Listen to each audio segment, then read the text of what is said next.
Sports Studios and another edition of the Weekly Video Recap.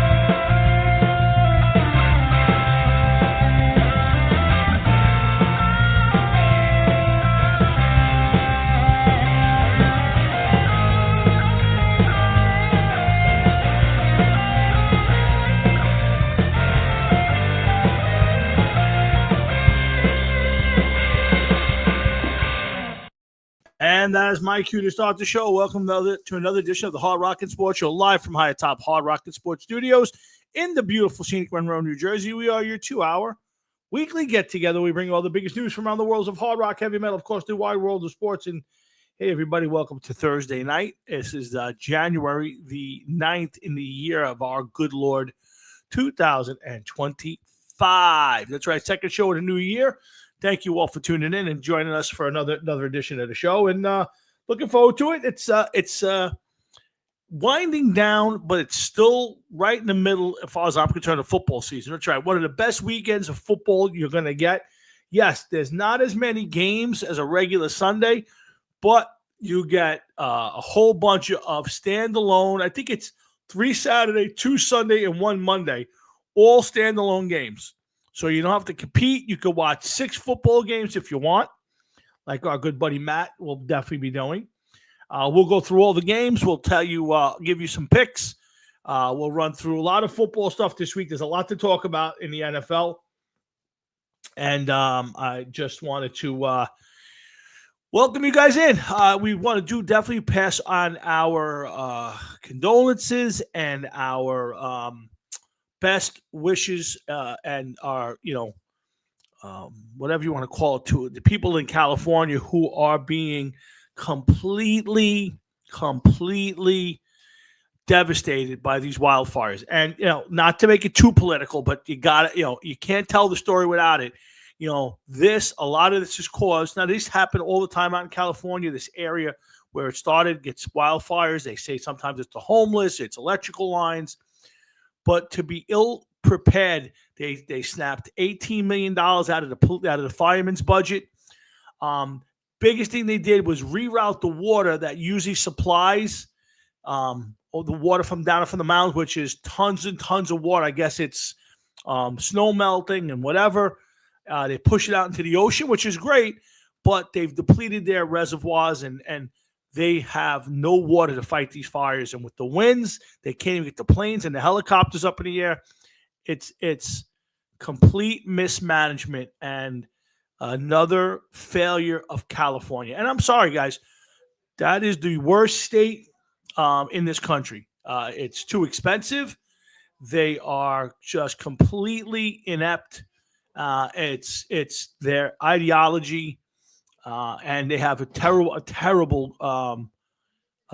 absolutely terrible mayor in Karen Bass in LA County and a worse governor in Gavin Newsom. So not to make it political, we do want to wish all the people out in California. I got a brother and his wife and 4 nieces and nephew living out there. And I'm sure everybody has somebody out that way.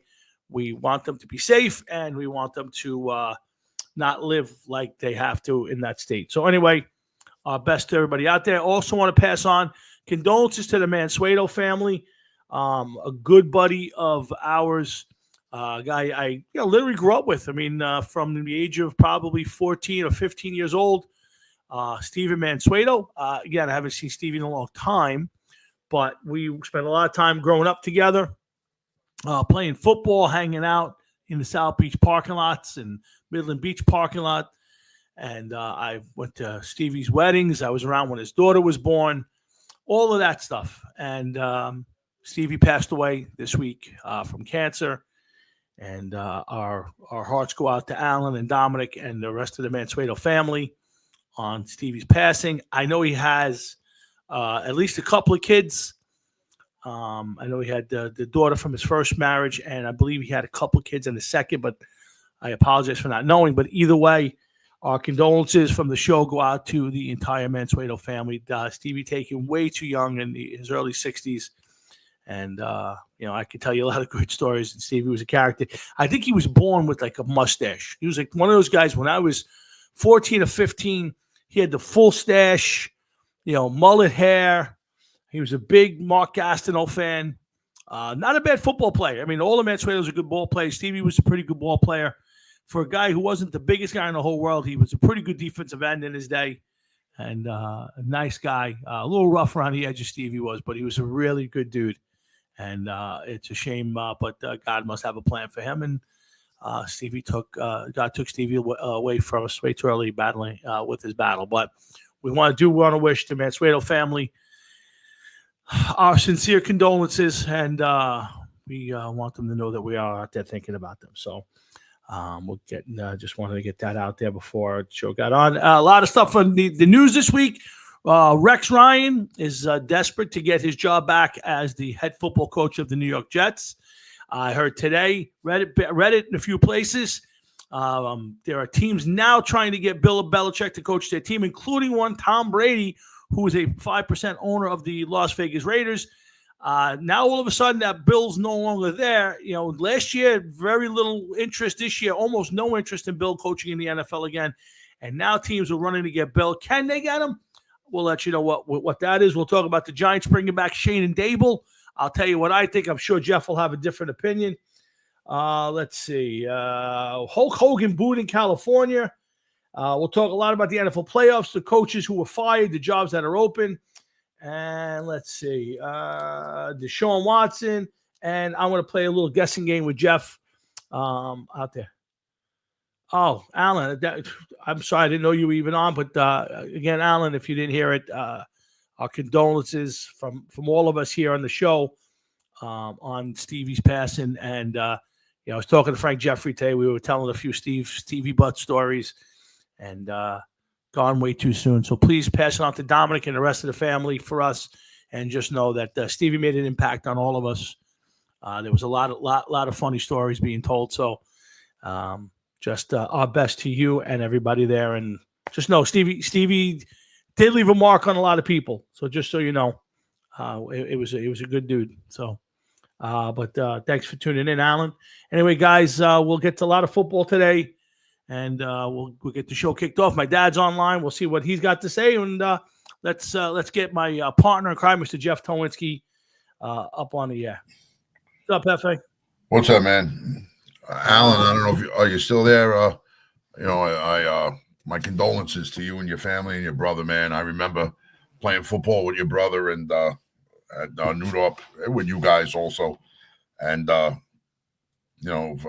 big shame, man. I don't know what more to say to you guys. I really feel bad, man. My condolences to you and your family, man. It sucks. Yeah. Nobody should have to go out that way at this point in time in 2025, man. Yeah. Yeah. Again, I can tell you there's a few stories I couldn't tell you, but a few stories I'll tell sometime on the air about Steve, and just a character with a great smile and a great laugh, and was as good as breaking balls as anybody out there. And a tough guy for sure, on and off the football field, but a good guy. And if he was your friend, he was your friend. And if he didn't like you, boy, step out of the way, because he didn't give a shit. Driving around in this big old car, I forget what it was, a Lincoln or if it was a Caddy, but he had this big ass car, and it was quite the character. Getting in, squeezing all of us in the car, wouldn't let us sit in the front seat with him. We all had to sit in the back, and what a character. But again, our condolences. It's a shame, man. It's yeah. One of these days now we'll get together, split a pie, and when Frank Jeffrey's up, and we'll tell a few Stevie stories, and maybe we can laugh a little bit and always remember. Yeah, Jeff, what were you gonna say? No, it sucks when like somebody in your age bracket is is no longer here, and especially that reason. It's yep. That they fucking. That they could do a lot more to help people, man. I'm convinced of that, but yep. It's a shame, man. It really is. Yep. And Louis Pica, while he's out, I want to say my thank yous to Louis. Louis is a true friend, but he definitely tried to scheme me this week, Jeff. I want to explain this quick. So Louis Pica one of the nicest human beings and one of my dearest friends, going back to the early 90s, sent me a gift. So he asked me for my address, and I thought it was like a Christmas card or something. I wasn't sure, but I gave him my address. So I get a package delivered, and I see it this morning when I'm leaving for work. So I open it up as I leave, and I only looked at it was in an Amazon box. So I was gonna toss it aside, just open when I got home. I figured it was something for my wife, and I just happened to notice the name on it was Pika on the return label. So I said, "Oh shit, let me open it up." So I open it up, and this is what I got: a 100 season LT bobblehead. Tremendous gift, nice for the collection. I got a collection of the bobbleheads going, and it's going to fit right in on the collection. So, Louis Pika, you're a true gentleman, but Jeff, there is a but to this. There's a but to this story. Well, I'm waiting for the but because I have a question about the gift. Okay, so the but of the story. Should I ask the question first before you give the but? Or? Maybe if I give you my the reason for the but, you won't want to ask the question. So let me give you the but. Okay. So there was meaning behind it. So I've told you the story about when Louis and I went to go meet Lawrence Taylor, and only one of us can get an autograph. And even though it was my turn in line, I let Lou go up there and get the autographed football of Lawrence Taylor. I've told you that story on the air. Yes. So Louis says this morning, he sends me a text. He said, "Did you get the bobblehead?" I said, "I did. Thank you. I saw it this morning when I was leaving for work. That was really nice. Thank you very much." He goes, "Just so you know, now we're even for the football." So I said, "Wait, absolutely not. I will fight your grandson for it. But I've been promised that football. If the day were to come, and I hope it never comes, that Louis were to go before me, I get the football." So hold on, time out real quick. I appreciate it. Louis, if you're still there listening, do you see where you stand with Tommy? You sent him this little bobblehead, and he's praying and hoping for your demise to capitalize and to get that football. Go on, Tom. I'm just saying. That's raw, bro. I know. I hope it never happens, and he takes the football into whatever home his wife puts him in with the soiled pants and all of that. But at the end of the day, that football belongs to me. And as nice as this gift is, and this is a great looking bobblehead, it's got the 100 season on it. I am completely loving it. It does not replace the football that I am duly owed at this point in my life. So just had to put that here. Did that come with a crack pipe? I did not come with a crack pipe. Did it come with an underage teenage girl? No, it did not come with any underage teenage girls, any of that stuff. Did it come with any hotel keys from the Jersey? No hotel keys, well, no bail bonds. Can't be very authentic then now, can it? It's a very good looking LT. Now, Louis' uncle did get the Frank Gifford one, which he's been a Giant fan longer than me, so I'm happy to hear. But I also want you to know this was not a one of a kind. So part of it is also, you got to remember, this was a duplicate. He got two of these. So it's not like he got one exclusive one and I got it. I got his duplicate. So it's a little fugazi. I gotta, it's appreciated because I love it, but it cannot replace the LT football that I've been promised. That's all I'm going to say. So it's on the desk. It's now on my desk. It will be here on every show. He will pop up during every show to remind Jeff of what greatness really looks like. Right? That's what greatness looks like. And we would I just want to make sure I got that out before the show got too far ahead. I got to see Louis pop up, and I thought it was a perfect opportunity, Jeff. So on with the show. Jeff, how was your week? Well, Tom, it's finally happened, man. What's that? You quit? You moved on? No, not yet. But Sunday will mark my 38th year at that fucking shithole asshole farm. Wow. So 2 years left, and then that's it. But more importantly, I finally signed up for PlayStation Plus. Nice. Yes, and I'm proposing something to you right now. Oh, on the air. Go ahead. Yes. During the off week between the Super Bowl. Yep. I'm proposing a Sunday night, 1 week before the Super Bowl. You're an NFC guy, right? Yeah, sure am. And I will represent the AFC, and I think that we should have a preview of the Super Bowl Wow. on air. Okay. Right now. Not right now, because we don't know who it is. Yes, absolutely. But you will represent the NFC and I will represent the AFC with the teams that are in the Super Bowl. Fair enough. Broadcast the game. Okay. We got to be able to figure this out. I will accept the challenge. It's the Hard Rock and Sports Show's way of commemorating the Super Bowl. Listen, I think it's a fun idea, and I'm all in on it. And Lou Pica, yes, you should have thought twice before telling me that you got a second, because now I will hold that against you always. Yeah, so what a silly man! What the fuck is wrong with him? I wouldn't tell anybody if I got. You should have said I had to fight a guy. We had knives out. I cut him. He cut me in the back of the leg. I was able to drag away one. And I'm going to give it to my good buddy. That's what you should have said, Louis. If I took it home. And I knew that my wife would see it, I would still hide it somehow, some way to get it in the house so she would never see it, so she wouldn't know. Louis had a moment of clarity, and he decided to. I don't know. Well, I think that shows that he evidently is a classy guy, that he's letting you know that he has to. Either that or he simply doesn't give a fuck what you think. Well, and he wants you to know that he has one too. So yeah, I'm going with the latter. Definitely going with the latter. I think Louis doesn't care that he told me. And at the end of the day, I'll have to have a fist fight with his grandson over the football. So, but either way, I am proud to display my LT 100 season bobblehead. What's that white ring around his nose? Easy. Don't disparage. There's greatness in front of you. Do not disparage greatness. And LT will stare at me during the show, and then after the show. It's amazing. You Giant fans. Yes. Just hang on to the one player that you had throughout your organization's history. Not true. That's not true. Been gone for like 35 years, and you're still holding on to him. It's sad. First off, we've had other since then. We've had Michael Strahan is a Hall of Famer since LT. Yeah, and one with Brett Favre. One Eli Manning is about to be a Hall of Famer. So we have for the two luckiest players in football history.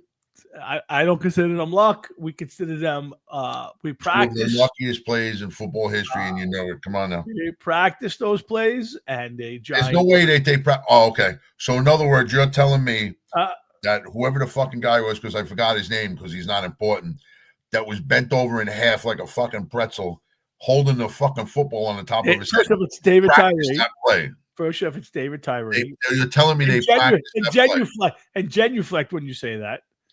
No, it's all about practice and catching the football and having strong hands. So Eli was throwing the football at their heads. That's right. Eli was smart. He put it up high where nobody else could get it. Yeah. Smart play. 2 Super Bowls. Either way, we as we digress, and we will have a big celebration here on the air when Eli is officially elected into the Football Hall of Fame. In the meantime, we got a lot of football to get to tonight. Yeah, I mean, really, let's go, because there's a couple things you mentioned in the start that I got to get off my chest, man. Yeah, but first, before we do that, my dad's hanging in there. Let's get my pops on, and then we'll get to Shane and Dable. We'll talk about Rex Ryan. We're going to talk about Bill Belichick, maybe foregoing college and coming into back to the pros. Hulk Hogan getting booed, the NFL playoffs, coaches fired, open jobs. We'll talk about coaches being traded. We got a lot to get to in the show and a short time to do it. Let's get my pops on, and thank you all for tuning in and spend a little time here at the Hard Rock and Sports Show. What's up, Pop? What's up, guys? Hi, Jeff. How you doing, Mr. Florio? I like your analogy. Yeah. Very nice. Yeah. But you got to admit, what are we going to do with Rodgers? Oh, please get him out of here, please. It sounds more and more like he's going to be back next year. I think it comes down to the coach, and it's a coach who. But I think also it's financial, though. I think that it's a lot of money to keep him and a lot of money to get rid of him. They got themselves in a good bind. Yeah, and I think it's going to be that. I think it's going to come out to. I think in some way, Woody Johnson's back at St. Patrick's Cathedral saying novenas that he retires, and he saves the money. I mean, God, even if he retires, it's going to cost like $28 million for the year? I don't think so. I think if he retires, then I see that's a good question because the bonus money has to get applied somewhere, even if the salary doesn't. So you're right. It is probably still some money to be put out there. So I don't know, Deb. What would you think? What would you, as a Giant fan, looking at from the outside, though, would you, if you were the Jets, would you want him back? No, not at all. You're not going to go anywhere with him. I'm not saying he's not going to win your games. What do he win? 4 games? Maybe 5. next year he does 5. The problem is they still have a lot of holes on offense, and you'd have to hope that the defense rebounds. The reason they lost this year, I'm not blaming the offense. Yes, the offense wasn't great, but the defense was terrible this year. So I'm not, to me, it's not just, hey, Rodgers took 3 steps backwards because he did. They lost a lot of football games because their defense just wasn't any good, Jeff. Yeah, but you know what? I don't necessarily put all the blame on the defense. That offense didn't function for the longest time. Mm-hmm. They had special teams issues. Mm-hmm. Okay, yeah. where their kicker lost them 3 or 4 games. It was Zuerlein. Oh yeah, sure. Not saying that they would have been a playoff team. Aaron Rodgers showed himself to be selfish. To be a bully. I feel as though that it was his actions that got Robert Saleh fired at a time where maybe they should have just let it ride out a little bit. He's manipulative, and I don't think that I don't want to see him on the team. I really don't. I hope they do whatever they got to do to get rid of him as soon as possible. Well, I hope he wanders off into the fucking desert, smokes peyote, and never comes back. And then they don't even have to pay him. Yeah, it's interesting. It's a great topic of conversation because it can go so many different ways. He comes back and plays well. He comes back and he doesn't play well. He doesn't come back at all. Who quarterbacks next year anyway? Do they draft a quarterback? Does he sit and let the other guy play? I mean, it's a lot. There's a lot of openness to this. That's the biggest problem, I think. Mm-hmm. He doesn't want to train anybody. Yep. He wants to be. He's already proven that. Yeah. He wants to be number 1. Train. What did he show this year? I don't think he showed anything to me that before that. You never saw selfish. Him. You never saw him with the quarterback, young quarterback, talking to him. No, even when he scored the touchdown in the last game, most of those offensive players went right by him. Nobody congratulated him. 1 or 2 or 3 players. He's a very selfish man.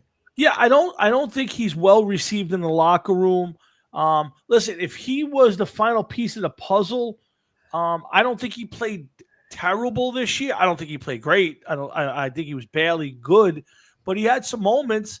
I think if you had everything else in place, if he was on a team like the Vikings, where you have all the pieces, if he was on a team like the Lions, he would be fine. It's just when he's on a team and you're asking him to do too much, I think that's where the problem presents itself. Look what he beat, Tommy. He didn't beat anybody that. Well, I agree, but there was a bunch of games that they could have won, but defensively they were terrible this year. Well, that's the difference between a good team and a bad team. Point. Would have, could have, should have. Yeah, they always say a good team takes the other guy's mistakes and uses it. He was just whatever was good for him. No, I get it, and you know what, Jeff. We could also talk about the running game was not good this year. I didn't think Breece Hall had an exceptional year. No, he didn't. But Breece Hall has never once broke 1,000 yards in his career. Yeah. Garrett Wilson is definitely a bright spot, and they should do whatever they got to do to make that man healthy. And Aaron Rodgers, by NFL standards, had a decent season, but by Jet standards, it was an incredible season. 28 touchdowns, only 11 interceptions. He averaged 229 yards a game. That's sad. That's sad. Like for somebody like him, I would love to know what his career average is per game. And it's got to be higher than 229 yards. I think he broke 300 yards once or twice this year. So he went how many games in a row without eclipsing 300 yards? They decided where they're going to play the Monday Night Football. Well, it sounds like it's going to be played in Arizona. I don't think there's any chance. I mean, if they're already starting to talk about it now, with the fires and travel and medical personnel, I don't think they're going to chance it. I think that game is going to get moved to Glendale, Arizona. It'll be played in the, I guess, the Cardinal Stadium, and that's the way they'll do it. Terrible. It should be for everybody's safety. I mean, come on. Yeah, no. I think it's interesting, and we'll see if that plays into, obviously if you're the home team, if you're the Rams, you're obviously upset about it. You certainly want the game played in your stadium. So with your fans, how many Rams fans travel to Arizona Monday night to see the game? How many just local people there? The crowd dynamics, it's a big thing. Is that fire going to impact the Chargers where they play also? Well, they don't. I think they share the same stadium. Those guys share the same stadium. Actually, I think the Chargers are on the road, to be honest. They're on the road this week. It could if they get past it. There was a scenario where if both teams were there's a scenario where both those teams could wind up playing their championship games on the same day in the same stadium. So, like the NFC AFC Championship game is usually, one's at 3:30, one's at 6 o'clock. Yeah. If both teams were to win and certain teams were to lose, where they were the number one seeds left, they could theoretically be playing their championship games on the same day in the same stadium. There's not enough time for that. That'll never happen. Correct. So the scenario that was out there, like, what would you do? I said you'd have to play one game Saturday and one game Sunday, one Sunday, one Monday. And even that's a logistics nightmare. Sure. To switch the stadium around, the colors and everything else. Absolutely. That ain't something that's going to happen 1, 2, 3. No, definitely not. But it's an interesting scenario that what if it did happen? Because, if you played Saturday, you'd have two teams who are playing on 6 days instead of 7 days. If you play Monday, you'd have two teams playing on an extra day's rest. But the logistics of it. But theoretically, you could have it's never been an issue before but there's two teams now. There are 4 teams that are sharing 2 stadiums, the Jets and the Giants, and then that. So obviously, there's no chance of the Jets and the Giants playing the championship games on the same day. Not next year either. Not for a while. So, but Bob, I think that's a big deal, more of a big deal than we talk about with the game being moved, because I think it hurts the Rams. You take it out of that being the home game. Sounds good. Yeah, I'm gonna let you guys go. I know you got a lot of good things to talk about, and see what happens. Tommy, I hope to see you over the weekend. I'll see you over the weekend. I sent you a bunch of pictures and videos. I don't know if you saw it yet, but I sent you a bunch. Yeah, take a look at your phone. I sent you a bunch of good stuff. Oh, good. All right, take a look. Yeah, we finally found a great grandson birthday card. Oh, did you? I bought it. You bought it? It's I got to put it away for 9 months. Yeah, you got to hold on to that for 9 months, Papa. Yes, right. I will. Hopefully. There you go. All right, guys. Take care. We'll see you over the weekend. Take care, buddy. Nice seeing you. Later, Mr. Florio. Happy New Year to you, Mrs. Florio. Same to you and your family. Thank you. That's my pops. He checks in every week with us, and he's always got a good topic of conversation. So, all right, you want to go Giants? You want to go Jets? Which way you want to go? It really doesn't matter, man.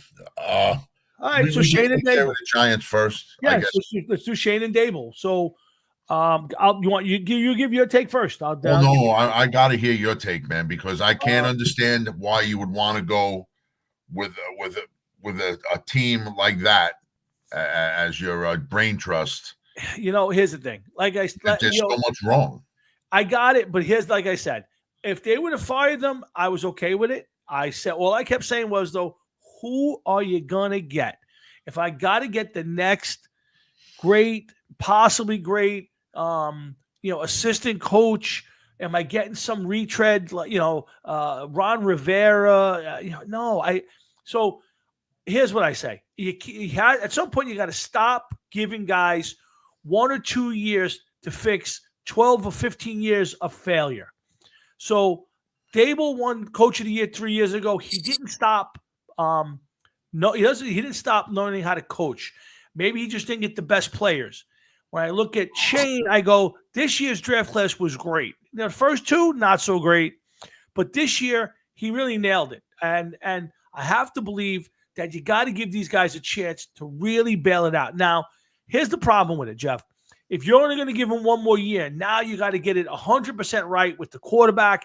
It's almost like you got to give him 2 more years to really do this right. But again, at some point, we have to stop hiring and firing coaches after 2 and 3 years. So to me, I think they did enough decent stuff that I say stay with what you got and try to make it work. I think there's enough there to make this work. And unless you're telling me that Belichick was coming back or I was getting Vrabel or Gruden, I did not want to change. So that's my opinion. Well, you refuse to get rid of anything or anybody over there. It's just I don't understand it. I understand when you say, who are you going to get? Yeah. Well, I mean, look at your squad. Are you going to get? Rex Ryan took 2 New York Jets teams to the AFC Championship 2 years in a row. Say what you want. Say whose team it was. Doesn't matter. Yeah, it's Mangini's team. It wasn't his team. To 2 games in a row, 2 AFC Championship games in a row, and then couldn't put together a winning season after that. Why? Because he took apart Mangini's team, tried to get rid of all of those guys. Regardless of what he did, he went to one organization and he couldn't do it. Yep. And then he was never given another chance as it is. So that just because you could coach in one place, and there's been several different Patriot coaches that have showed that. Matt Patricia. Oh yeah, Joe Judge. Who's that kid that? Charlie Weiss, Joe Judge. No, the offensive coordinator. McDaniels. Yeah, that like McDaniels. Just about anybody that came out of that team could not coach in the NFL. But you never know what you're going to get, and you can't not try to go forward because, well, what am I going to get? The next hotshot offensive coordinator? Right. And listen, maybe the kicking coach is the one to go to. You don't know until you try. But I agree. These guys just have not put together a decent team, and I just don't see the point of keeping them there. If I just don't see it. I don't see them turning around next year. You already know you're not making the playoffs next year. That's I don't think that's the goal. I think right now, here's the key. One of my questions on the board that I wrote down for today was, what do we consider fixed? Like, okay, I think it to sit there and say we have to make the playoffs next year in order to be successful, I think is ludicrous, because you're right. This team is far from a playoff team. For me, it's got to be a significantly better, more competitive team. That do I want to put a number of wins on it? No. To me, you just got to play better football. We can't be the worst scoring team. We can't be on the bottom third of defense. We can't lose 10 straight games. You can't look up there and see guys not hustling. So what that is, I don't know, but it's got to look better where you'd say, all right, 2 years ago was terrible. This year was better. Okay, I feel better. Maybe next year we get a couple more players. There's some good talent there. I mean, Neighbors, Dubin, Tracy as a 5th-round pick had a great years at the running back. There's some talent there, but not nearly enough. So, Jeff, I get your point, and you're 100% right. Okay, there's no doubt. But I understand what John Mara did, and at some point, you can look at your own team. Since Rex is gone, you've had how many different coaches, and none of it works out. And I'm not telling you that it's wrong, but at some point you got to give players and coaches more than just a year or 2 to fix it. Yeah, but when the team hits rock bottom, of course there's no place for this team to go but up. Right. This team, the Giants team I'm talking about right now. I got you. Yeah. Seemed like they were not competitive at all. Agreed. Seemed like they were uninterested and didn't want to be in half the games. And I understand that it can't be easy as an NFL player to be on a team that you pretty much know, like, we're going to go 3-4 weeks without having a chance to win. Yeah. Okay. So that's got to be hard. But you know what? Yeah, you're right. To say they have to make the playoffs is a silly answer without a doubt. But 100%. everybody's goal in the NFL should be they're there to play, to go after a championship. They shouldn't be there to say that they're there. This year we won 4 games last year. This year we win 7. That shouldn't be the goal. The goal walking in, the coach should say, this is a good team. I love this team. I love everything about this team. This team is competing for a playoff spot, playoffs or bust. That's what you have to tell these guys. You have I'm not disagreeing that that's the goal. That is the goal. I agree with you, but that should be the goal from day one when you step out on the field before you're in the tunnel. This is the first step to the playoffs. Let's do it. Okay. Yeah. I understand what you're saying, but it's like we've talked in the past. It's like I don't want a coach coming out and say, we hope to pick 7th this year in the draft. Last year we picked 3rd. We hope to play 7th, pick 7th, 8th. I agree, but Dable can't come in and say, "Hey, I'm not expected to make the playoffs this year.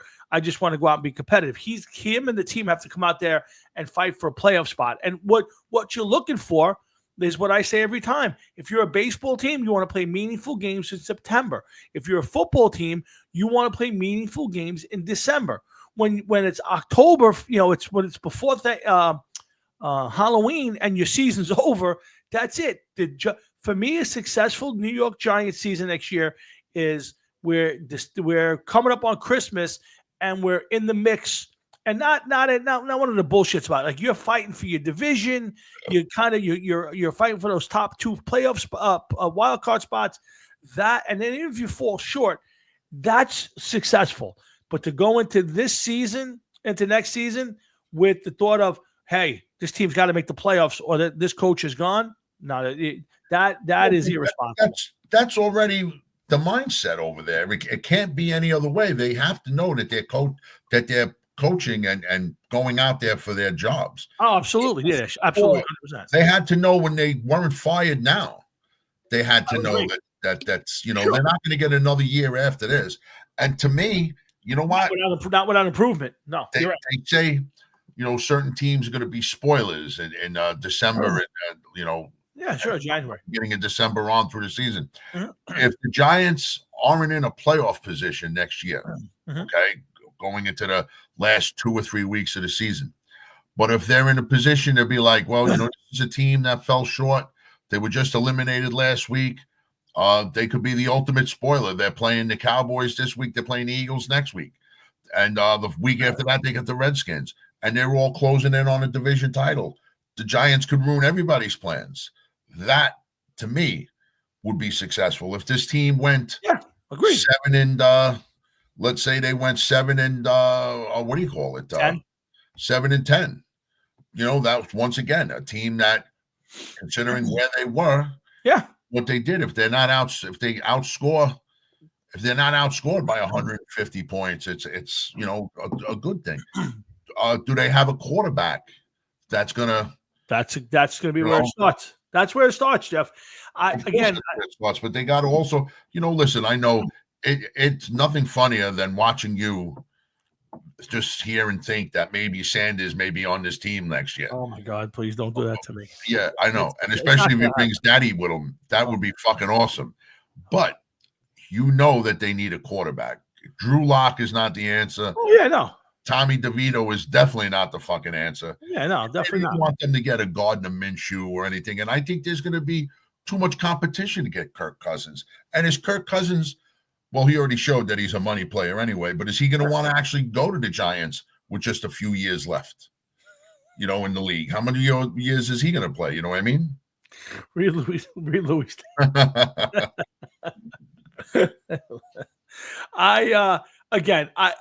Here's the problem.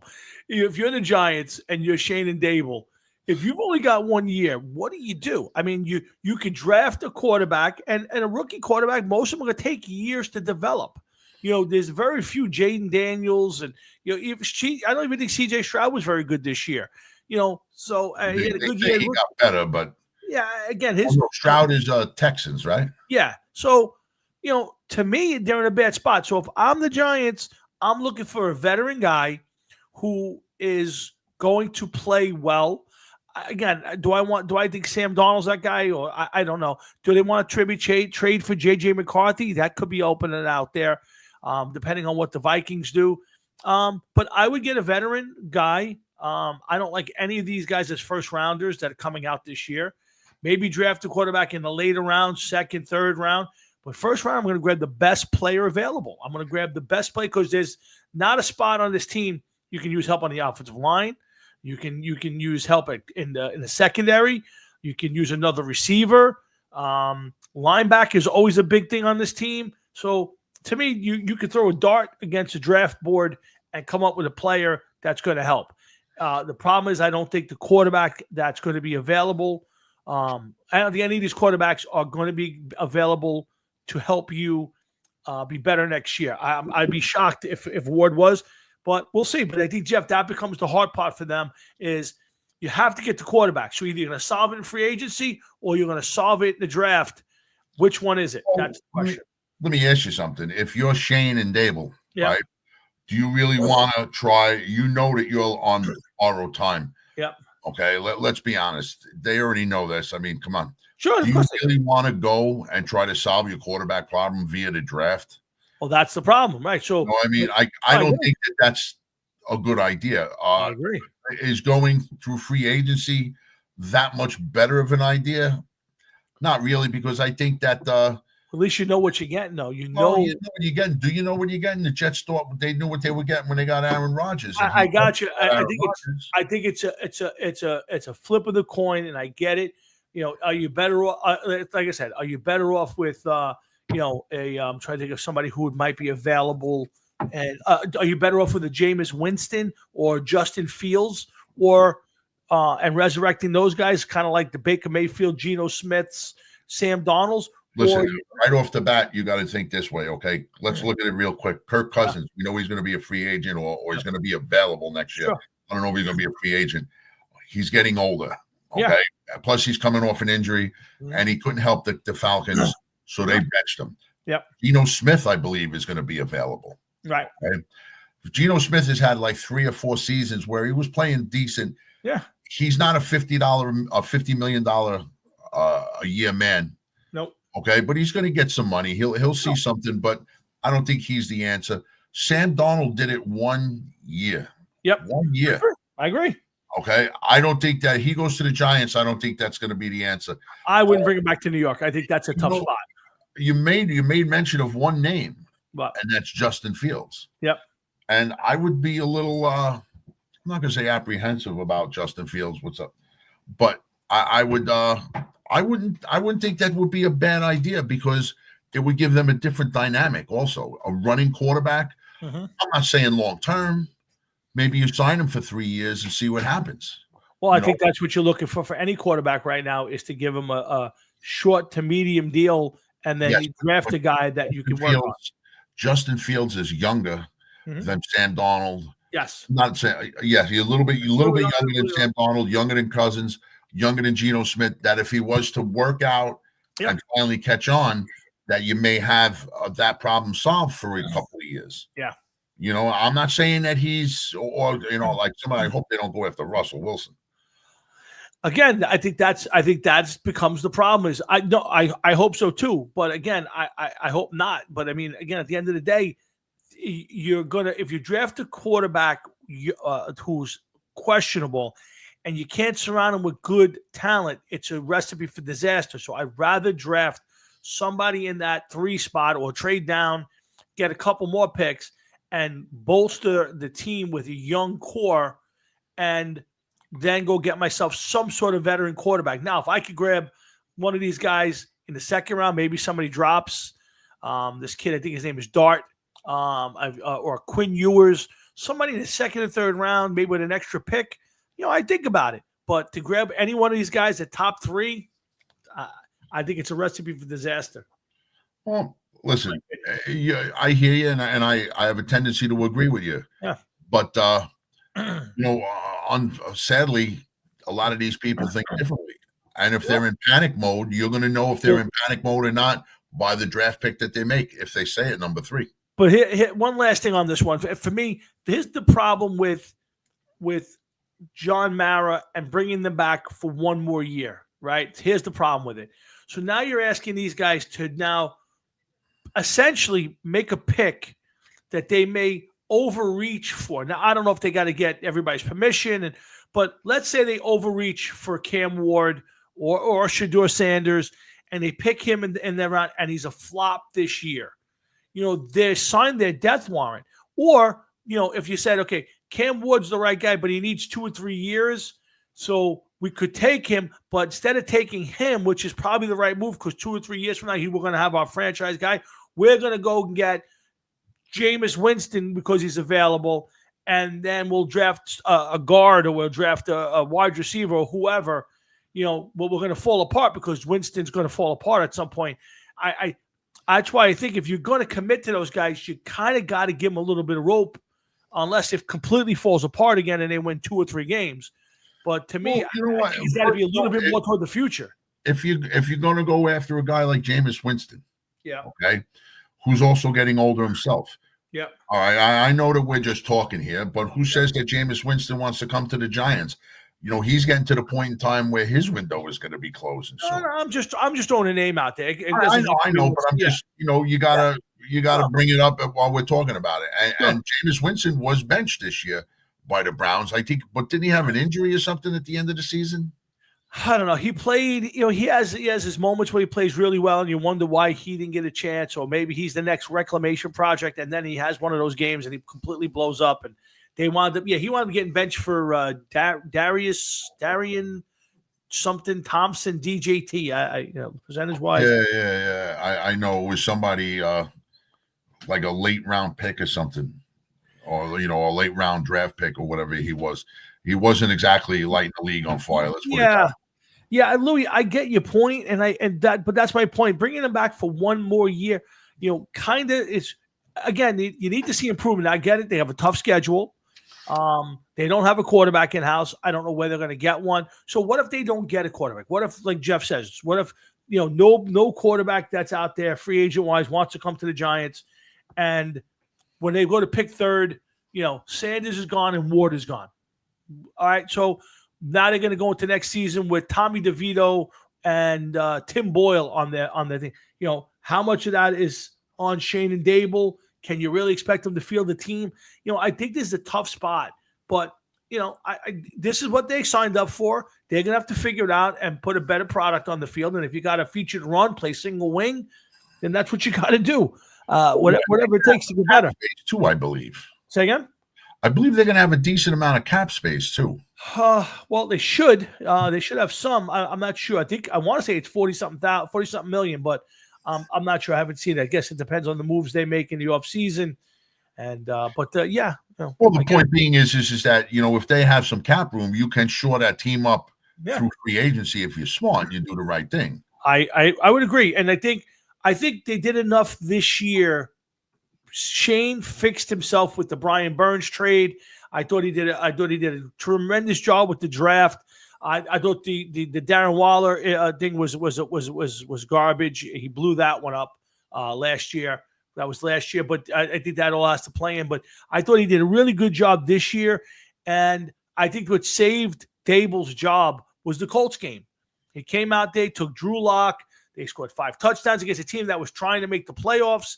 I think that game showed, hey, I can coach with the right quarterback and the right team. And I think that's what saved his job. And now, listen, can he build on that with Drew Lock? No, Drew Lock's terrible. Would I mind Drew Lock as a backup? No, if he had to play a game or a half, he's fine.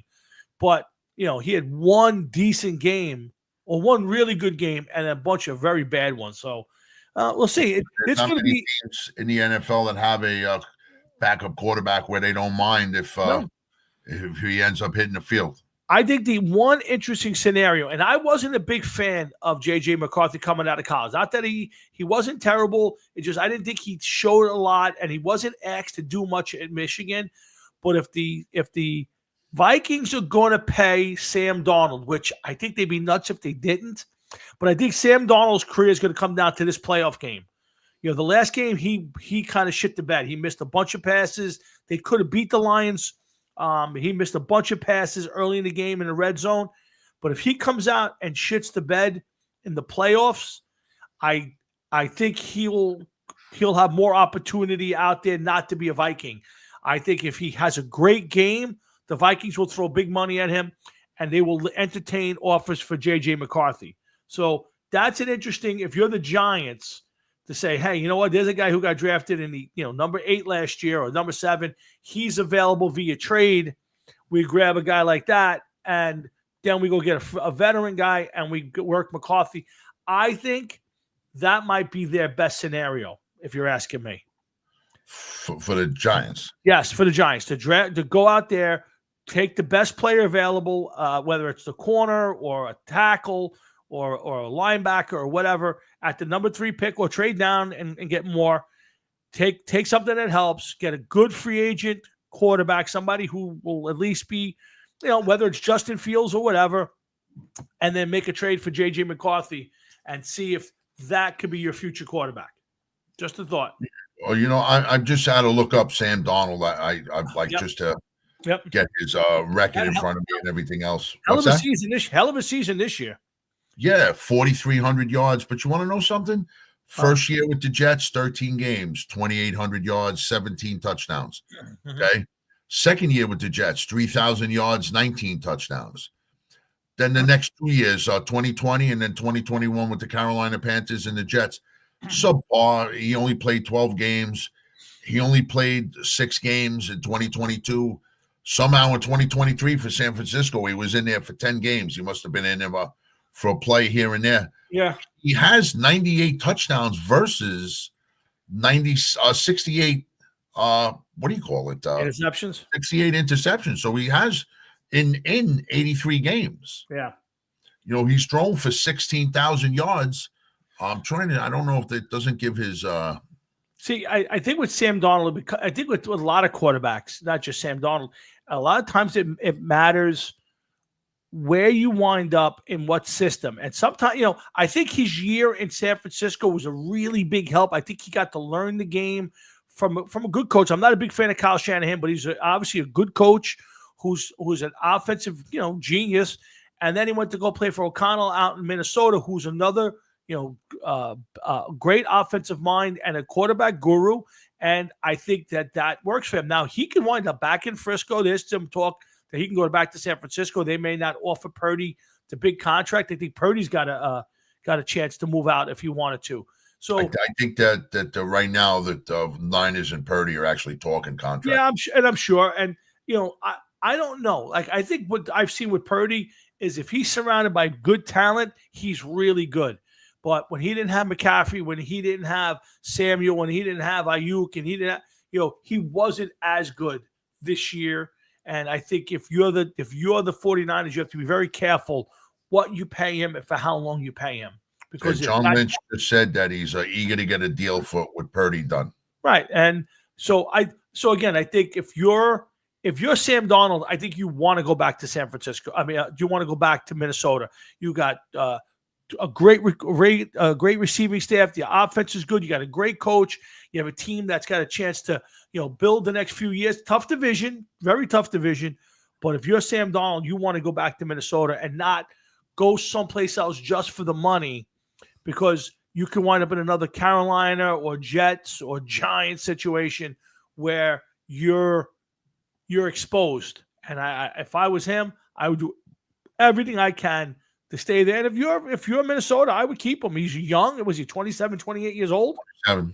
Yeah. I mean, think about it. If he's legit, if he's turned into, the next Goff or the next Baker Mayfield or Geno Smith, and you get 6 or 8 years out of a guy like that, be 35 years old, 34 years old. I think you've solved your quarterback problem, and you're not guessing whether J.J. McCarthy can be your guy. You got J.J. McCarthy on the sideline. Sure. You also got Daniel Jones. The one thing that you never mentioned so far is that, what are their plans to do with Daniel Jones? Well, I think that's more Daniel Jones. I think he's going to be looking for a start spot next year. I mean, and there's going to be plenty of them.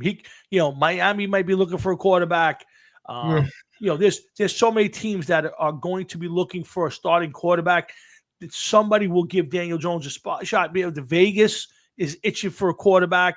They could draft one. They could, so I don't see Daniel Jones winding up back in Minnesota as a backup. I think he's got at least one more shot as a starter somewhere next year. Now, if that falls apart and he doesn't play well, he could be holding a clipboard for a lot of years.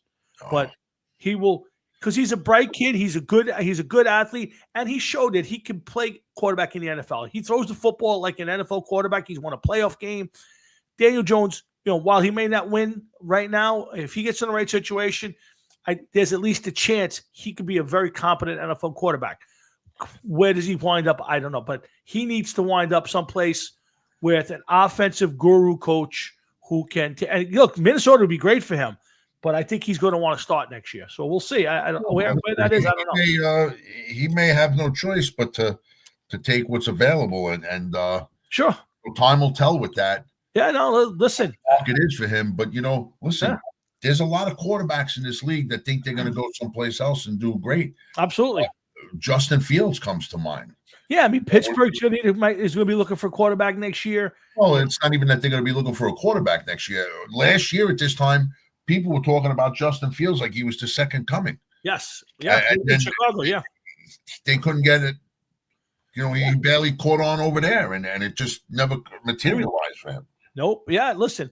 And again, listen, there's a lot of quarterbacks who struggled this year, and we'll see where it plays out. But yeah, I think that's an interesting one. Let's move it along a little bit. I want to get the Jets in here. I want to get to Belichick.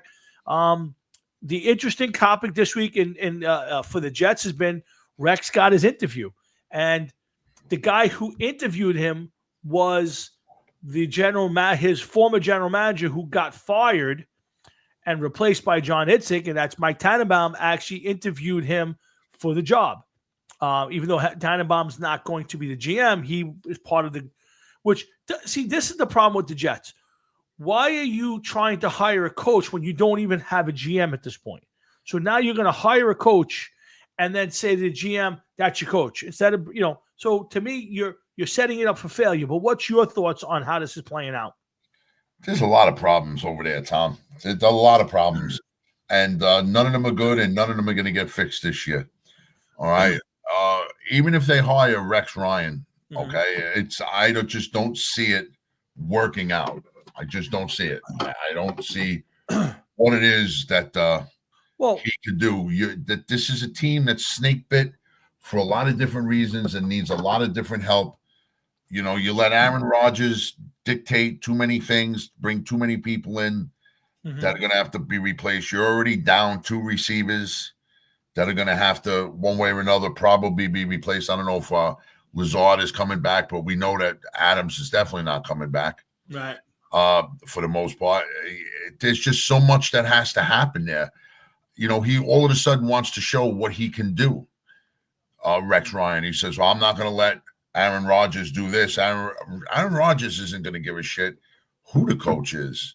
Yeah. Because Aaron Rodgers was successful in the NFL. Aaron Rodgers is 41 years old when people start to fall apart, much less play football. So you think Aaron Rodgers is going to look at Rex Ryan and care what he says? He'll just go out there and do whatever he wants to do anyway. Yeah. And Rex will have nothing to say about it. And that's all there is to it. I'd rather that Rex Ryan doesn't become the Jet head coach. But, listen, who you don't know. Who the fuck knows what's happening over there? You may end up or pick up the paper and be like, they're talking 28 different people. Okay, that's a lot of people. Yeah. That to me shows that they really don't have, I don't think they have an idea of what they want. If they're going with that many different candidates. Well, I mean, there's different ways to look at it. You can look at it, they're trying to be diversified and they're trying to hear many different people's ideas and thoughts. The other thought is they're clueless and have no idea what they want. I mean, there's different ways to look at it. I'm going with clueless because to me, this is, if I was picking for a coach, tell me if I'm wrong, okay? I would want to pick an offensive-minded coach, not a good offensive coordinator. I want an offensive-minded coach. I want a coach that knows how to bring along a quarterback and nurture a quarterback. I want an offensive guru, one that's known for offensive, football. and that's going to pick a better defensive coordinator than average.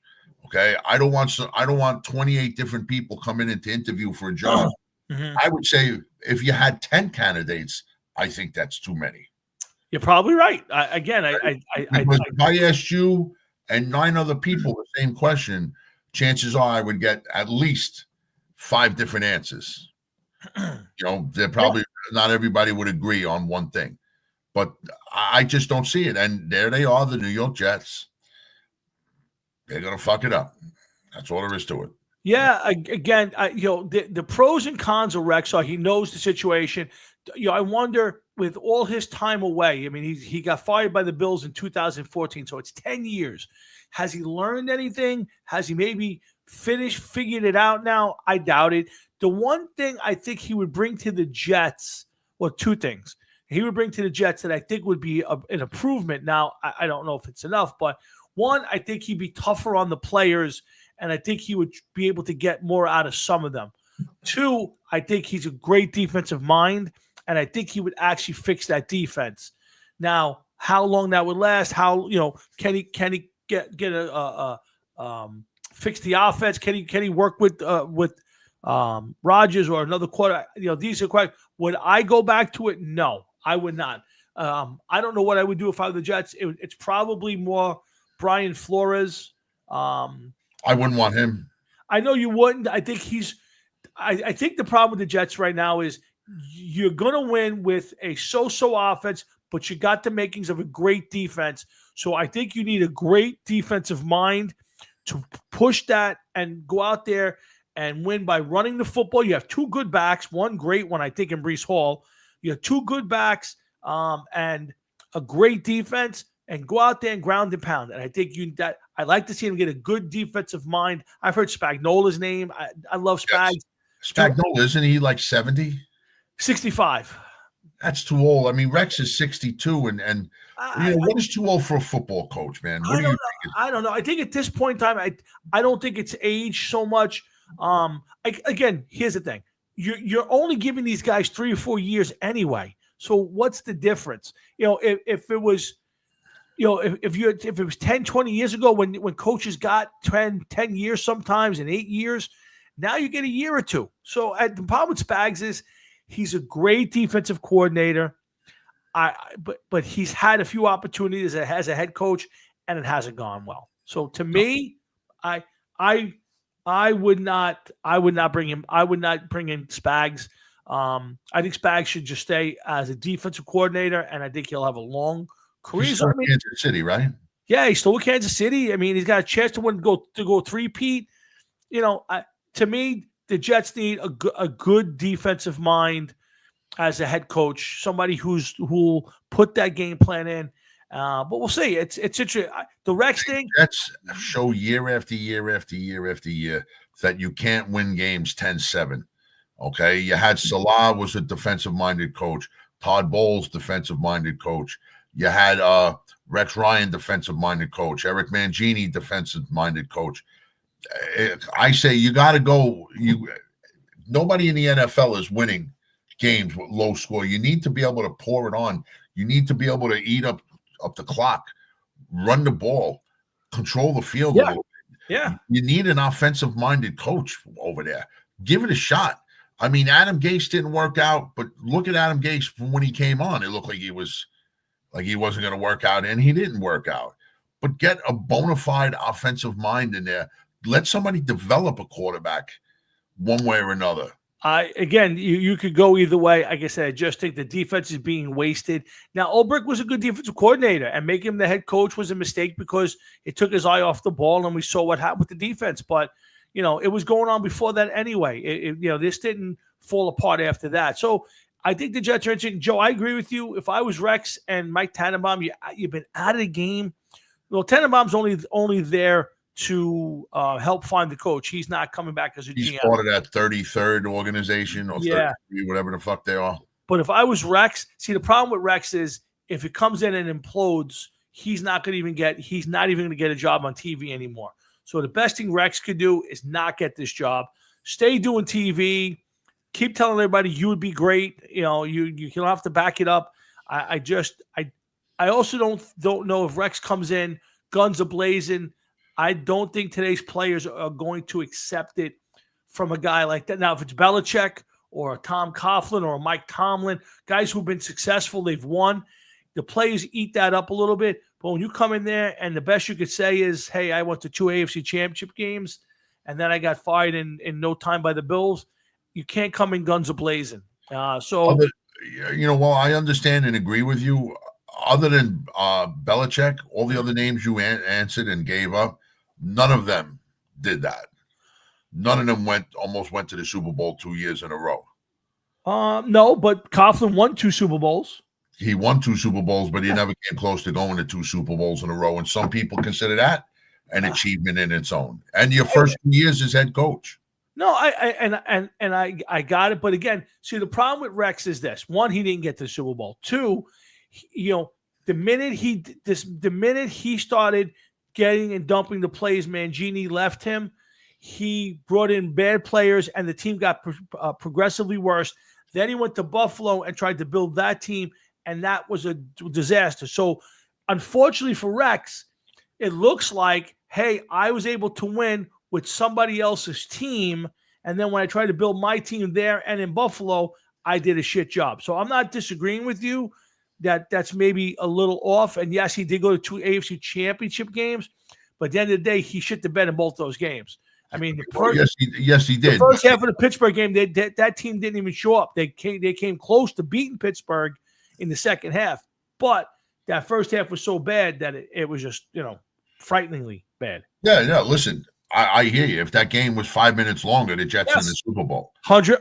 That game needed to be the first half. They were in the Super Bowl. Matter of fact, if the Jets won and went to the Super Bowl, they win the Super Bowl that year simply because they would have been on such a high that there would have been no way to knock them off. I don't care who it was. I would totally agree. They would have went out there and they would probably beat the Cardinals. So I would agree with that. But again, while making 2 AFC championship games is impressive, not too many people have done it. I mean, Marv Levy went to 4 straight AFC championship games. He won all 4 of them and went to the Super Bowl, but still a good achievement. But the problem for Rex is the rest of the resume kind of tells you, hey, you didn't build it. You coached a good team that was built by somebody else, and when you tried to build your team, it fell apart. So do I think the Jets should bring him back? No, I do not. I think they should keep him far, far away. And, I think to your point, if I were the Jets, I'd go hard after either Aaron Glenn, who's the defensive coordinator for the Lions, or Ben Johnson, the offensive coordinator for the Lions. They already said they're not going after Ben Johnson. I don't understand that. I would go after Ben Johnson before Aaron Glenn. Yeah, I think Aaron Glenn's defense is really good. Don't get me wrong, but if you're going to sink all your balls into that, I would take a guy who really built a tremendous running game with 2 backs. Think about what the Jets could do with the 2 backs that they have. I mean, look at the Lions. I mean, Montgomery and Gibbs. I mean, Gibbs just had 4 touchdowns this past weekend on Monday night. To me, that's if you're going to put your eggs in a basket, I would go after Ben Johnson. I would throw everything you can at him, and that's the guy I would go after. So, and yeah, Joe, I would tell Rex and Mike Tannenbaum stay at ESPN and have fun. So that's how I would do it. I mean, listen, you know what? Rex Ryan, all right, I can see the points about Rex Ryan, but what is Rex Ryan? To me, Rex Ryan is a distraction. Yes, agreed. Maybe you bring Rex Ryan in now because you're distracting from the chance that this team has no chance. This team has so many issues and salary cap hell that it's going to be entering, where I guess the normal everyday fan doesn't know. I mean, listen, you're on Facebook, I'm on Facebook. I don't really say much about the Jets on Facebook because I just don't feel like getting involved with other people about it because I think you probably add some more other people's stuff than putting up stuff about the Jets yourself.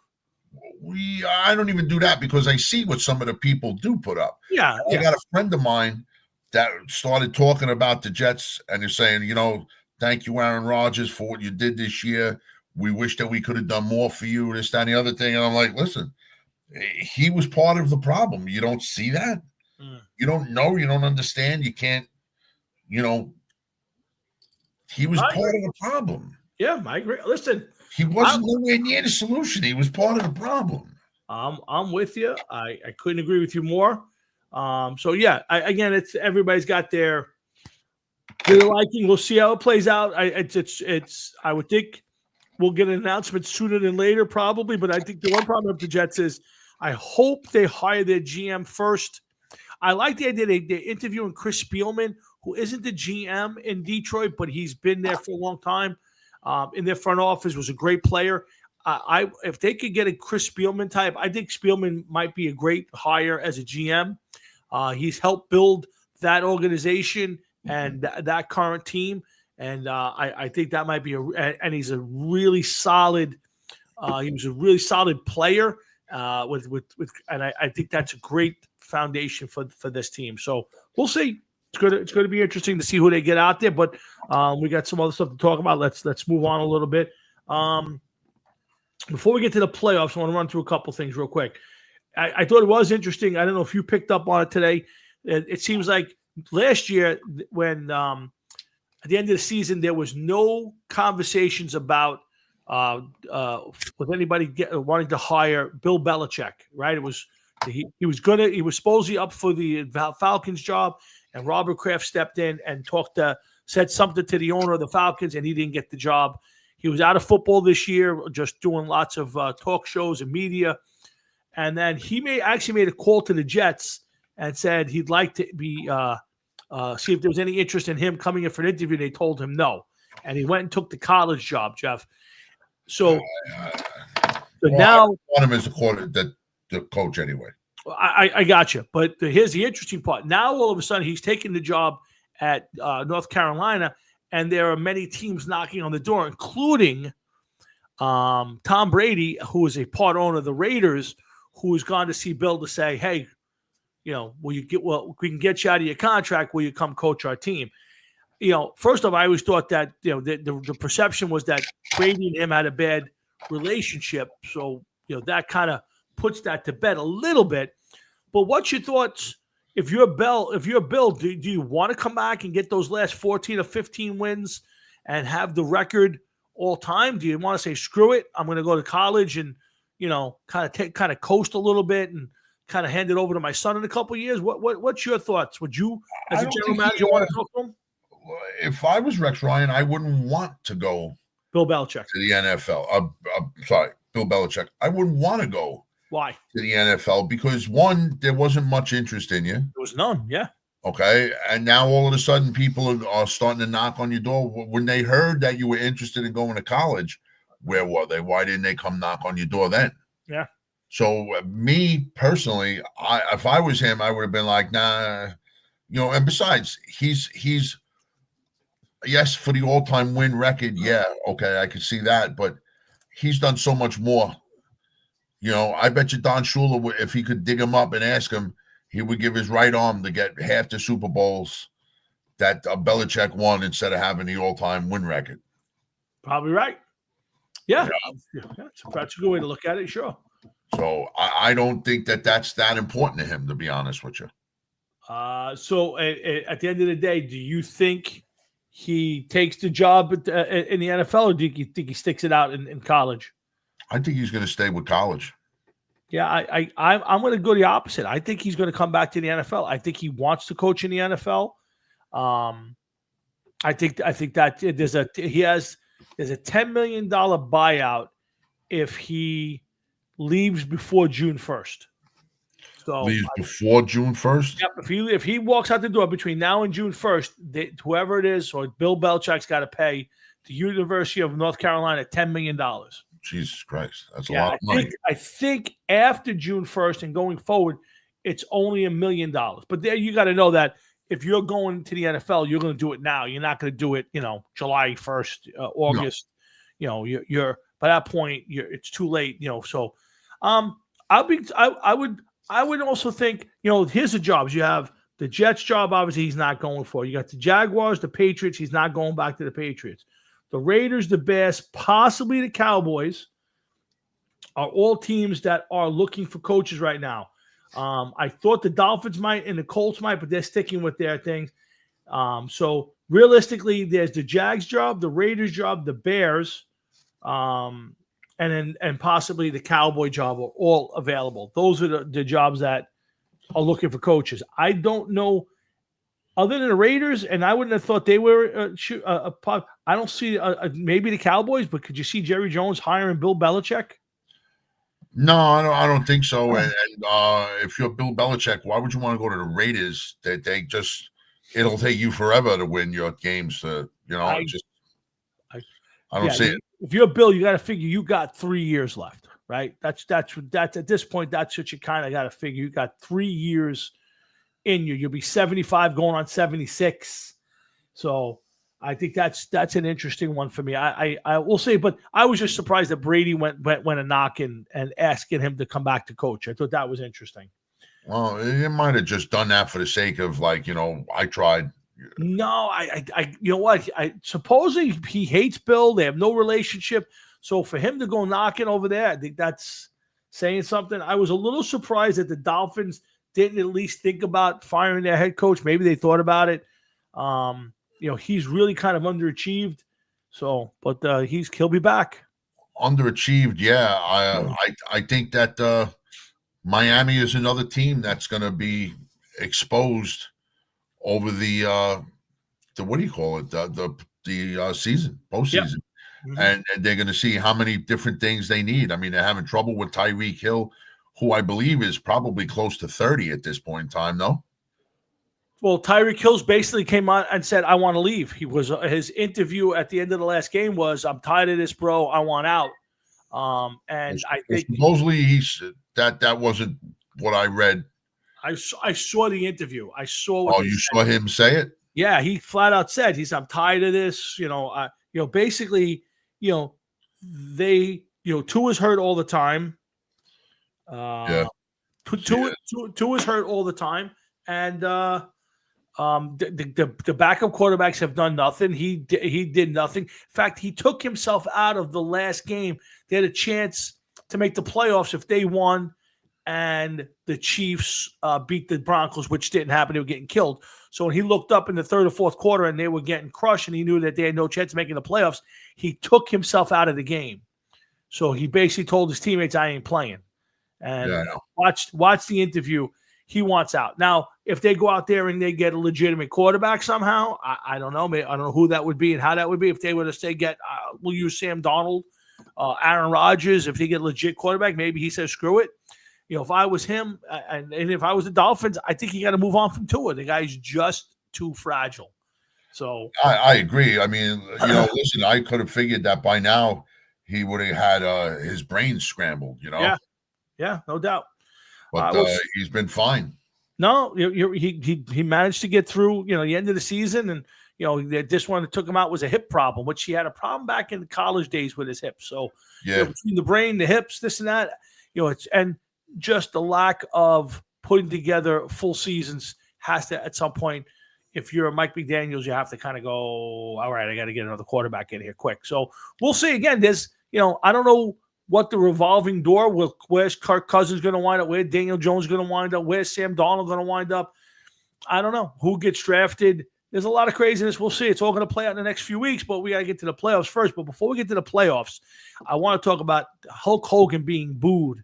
I saw this. What's going on with this? So he was out on Raw, and he was promoting something with Netflix, and I really didn't even watch the whole thing. In fact, I think he walked out in the middle of it. So it was done out in California, and Hulk Hogan went out there and was doing his speech, and he was ripping the shirt, and the shirt, I think, was like I don't know if it was exposing the Netflix one or his beer line, but the crowd was booing him.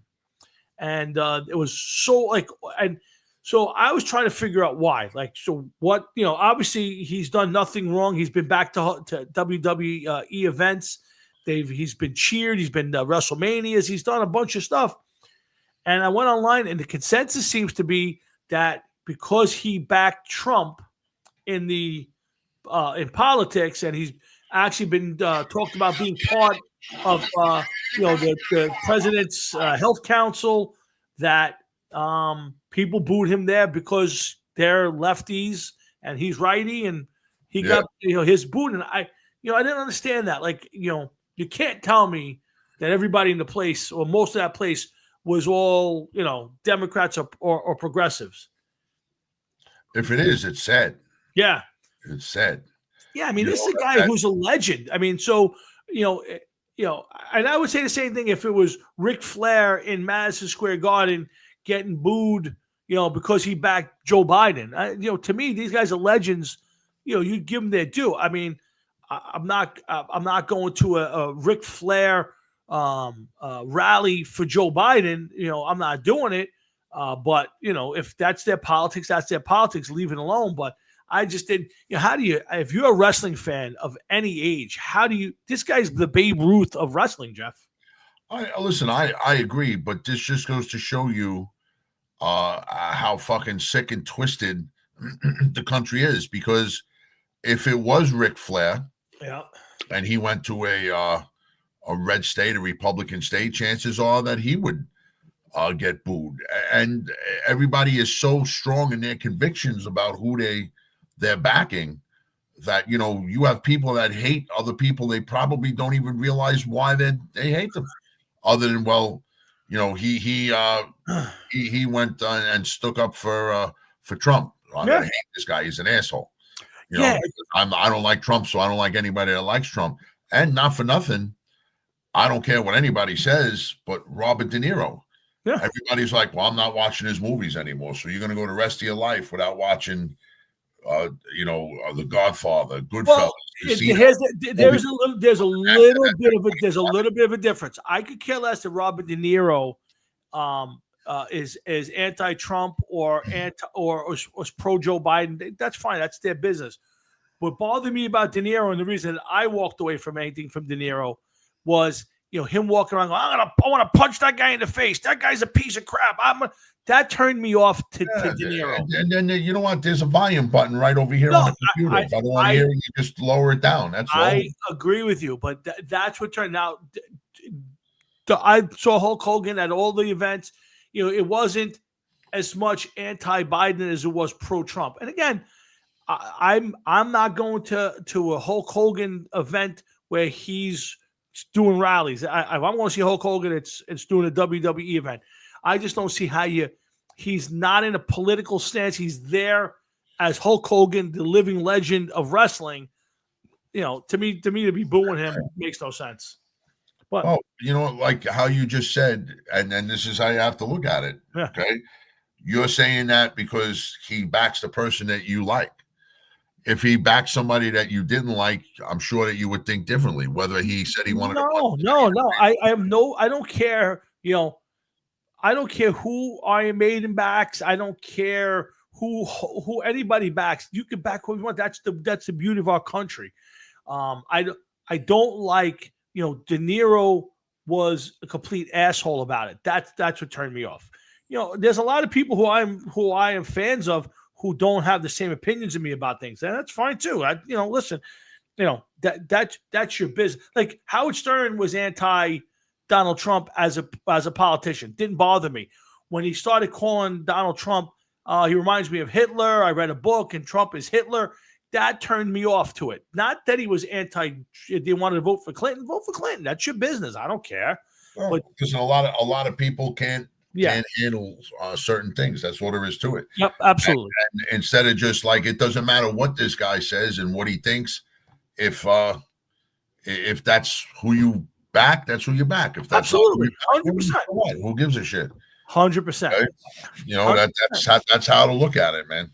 Yep, that is how to look at it. And again, I thought it was a bad job by the people out in LA when it comes to Hulk Hogan. This is a guy he's our modern day Babe Ruth for wrestling. That's just the bottom line. Whether you like him or not, there is no wrestling today. Wrestling does not exist today without Hulk Hogan. January 24th, 1983, 84. Was it 84? 84, I believe. Yeah, beating the Iron Sheik. That ushered in the era of wrestling that you have today. Without that, I'm sorry, Jeff. Maybe you can tell me I'm wrong. But without that match, without him being that guy in that perfect setting, there is no wrestling today, in my opinion. No, it's hard to disagree. Yeah, so. It's hard to disagree with that. Yep. All right, so Hard Rocket Sports, that's Jeff and I'm Tom here. It's January 9th here. We're having some fun. We got about a half hour left. We'll turn our attention to the NFL playoffs. I want to run through the schedule, Jeff. We'll talk about some of the games. We'll make our picks just to have some fun. And we got a couple more things to talk about before the show ends. Remember, we're here every Thursday night from 7 to 9 or thereabouts. Remember, we dedicated the show tonight to Steve Mansueto, a good friend of ours, somebody we know from mid 80s to unfortunately his untimely passing this week from some form of cancer. And our hearts and our prayers go out to his family, who we also know for a very long time. So thank you for tuning in, and of course our prayers to everybody out in California who's dealing with the wildfires. What you should do is go grab Gavin Newsom and Karen Bass, the mayor, and use them to put the fire out. Listen, those people, those are the people that should be arrested. Yeah, absolutely. They should be taken right now. Yep, 100%. For what they did to reroute the water, to give less money to the firemen, and in a place where you have wildfires makes no effing sense. And Jeff's 100% right. If you were going to do something useful, I would put those two people in jail and start from there. But let's not dig into the let's not dig into the politics too much tonight. We are a week and a change away from the inauguration, and we'll see how fast and if this country turns around under new leadership. But we'll see. It's amazing, though, Jeff. One last thing on politics. Your boy Biden is just kind of disappeared. Like he pops up out of nowhere places, doesn't get involved in anything. It's just like, hey, I'm riding the jet as much as I can because in about a week and a half, I won't be able to ride the great jet anymore. Well, listen, I hear you. If you were a Democrat or whatever, do you even let this guy? I mean, sure, they all agree on the side that this guy shouldn't be deciding what he wants to have for lunch at this point in time. Yeah. Holy cow. I'm wondering. Look at his face and see how lost he looks. Oh my God. I wonder if in the next 10 years we'll find out who truly was running the country or how the country was being run while he was president. Because it wasn't him, right? So we all know, he's sleeping by 4:00 in the afternoon. He's eating the tapioca pudding out by the pool, shit in his pants. Somebody's wheeling him into the closet, closing the closet door, and picking him up, carrying him out in the morning. I am waiting because it's going to happen. Somebody who was involved will leak it out, put it in the book. I'm curious to find out who or how they ran this country around him. To me, it's fascinating. I want to know. That is a good question to ask, but I'd also like to know and ask the question: how many times did he shit himself on the world stage? Does he wear diapers? Let me tell you something. The way he moves, there's no way he could get from Air Force One or Marine One to the bathroom in time. He's gotta have a pair of Depends on. Gotta. There's no doubt in my mind. It's impossible. There's no way he can get off of that Marine One, walk all the way across the lawn and into the White House without having to shit his pants. There's no doubt in my mind. And how many times he got off the plane that we've seen it has been AI? It's very possible, man. Yeah, it's frightening. It really is. But how many brown suits does he wear to add for extra cover? Yeah. That's like that. That's like the old joke. That's too long a joke to tell on the air, but there's an old joke that fits that. But we'll see. But I'm curious how many years down the road before it comes out, starts to leak out how they did this. Who made the decisions? Who was the person pulling the strings? Was it a group? Was it two people? Was it one person? And it'll come out someday. When maybe after he dies, who knows? We'll see how it plays out. Maybe it comes out while we're alive. Who knows? Yeah, it's possible. But let's get to some football. We got some games on Saturday, and let's start with the Kansas City. We'll start in the AFC, Jeff. Kansas City has got the bye week as a 15-2 team. The other 15-2 team being the Lions. They are both off this week. But starting in the AFC, we got the number 4 Houston Texans and the number 5 Los Angeles Chargers in Houston. Chargers are 11. Surprising, I didn't think they were this good at 11-6, and Houston at 10-7. In Houston, I don't know if I like Houston to win this game. I'm almost thinking, Jeff, with John Harbaugh, the other one.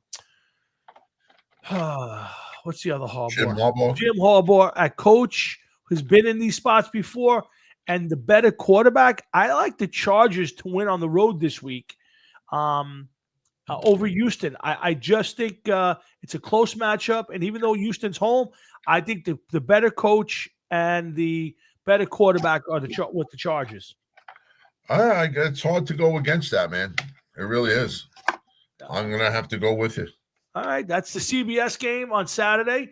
The Prime Video game is another good football game. They one that just got played not too long ago in the 12-5 Baltimore Ravens against the 10-7 Pittsburgh Steelers. Jeff, the Pittsburgh Steelers, I think, ended the season on a 4-game losing streak.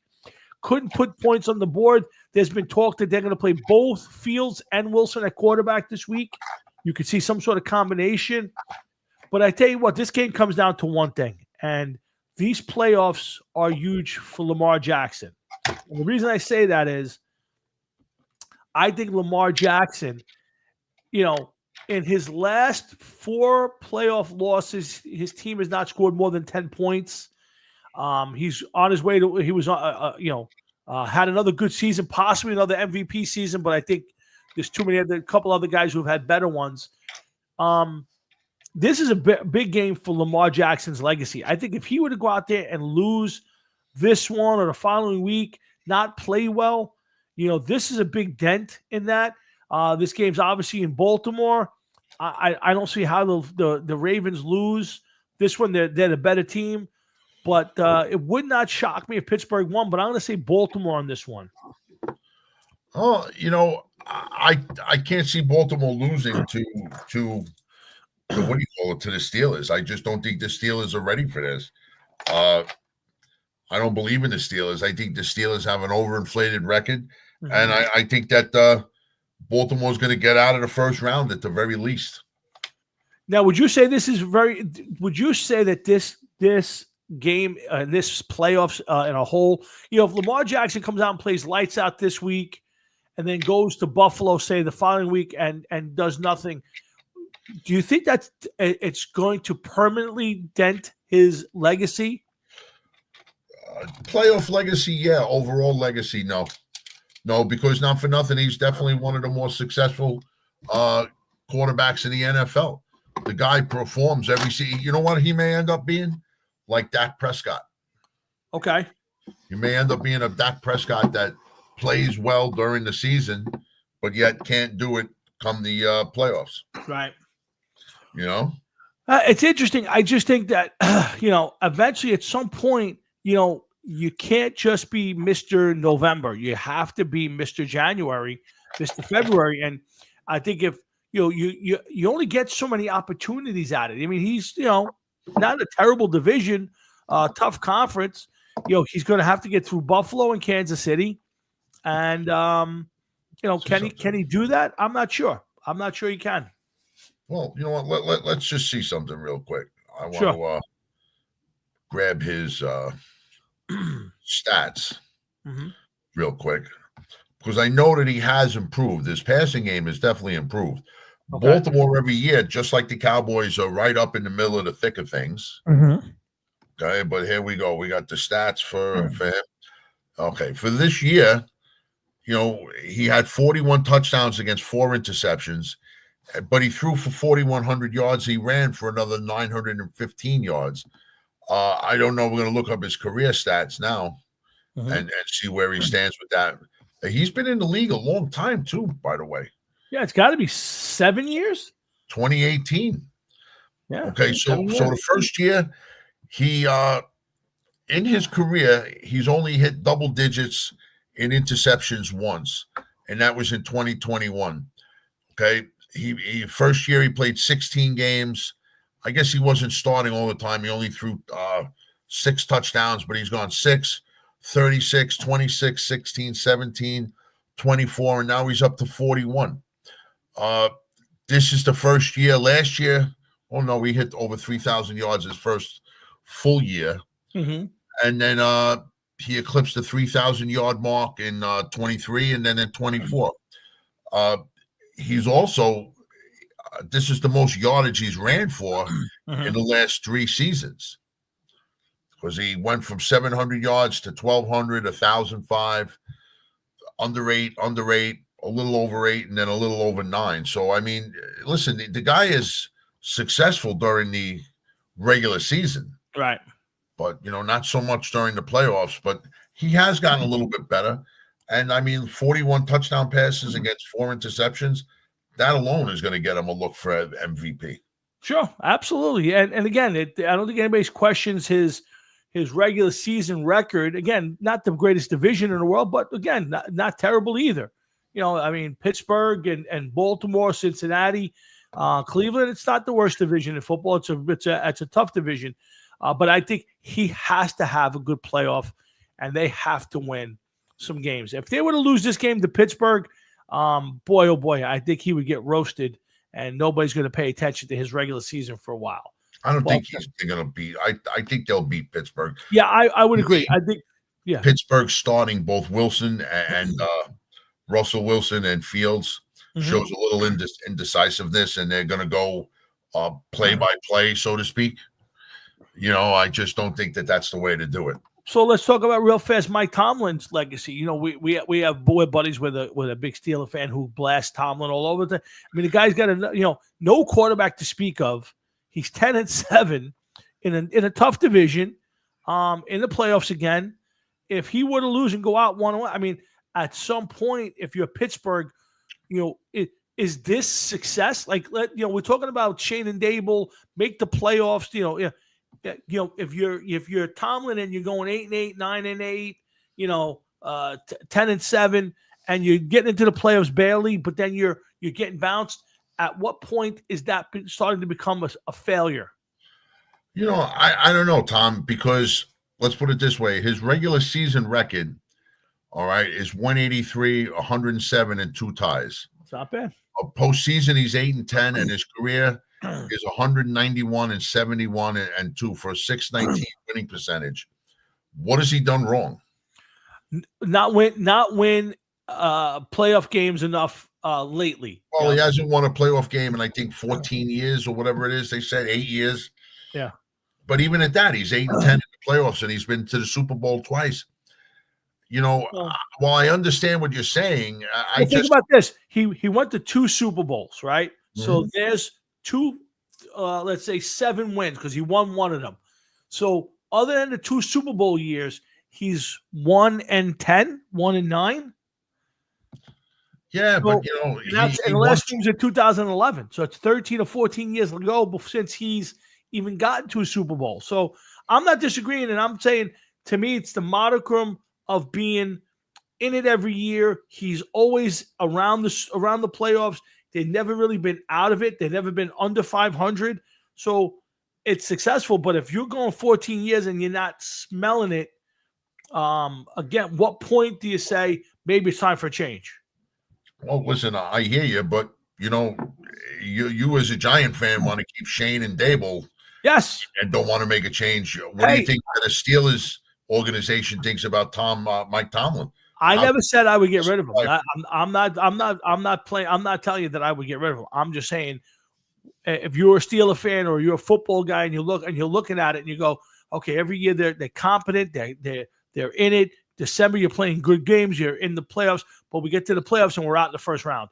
Like, at some point is, how do we get over the hump?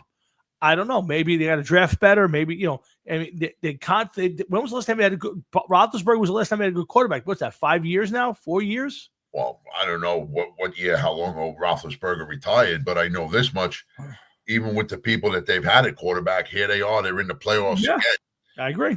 This is a team that's been successful.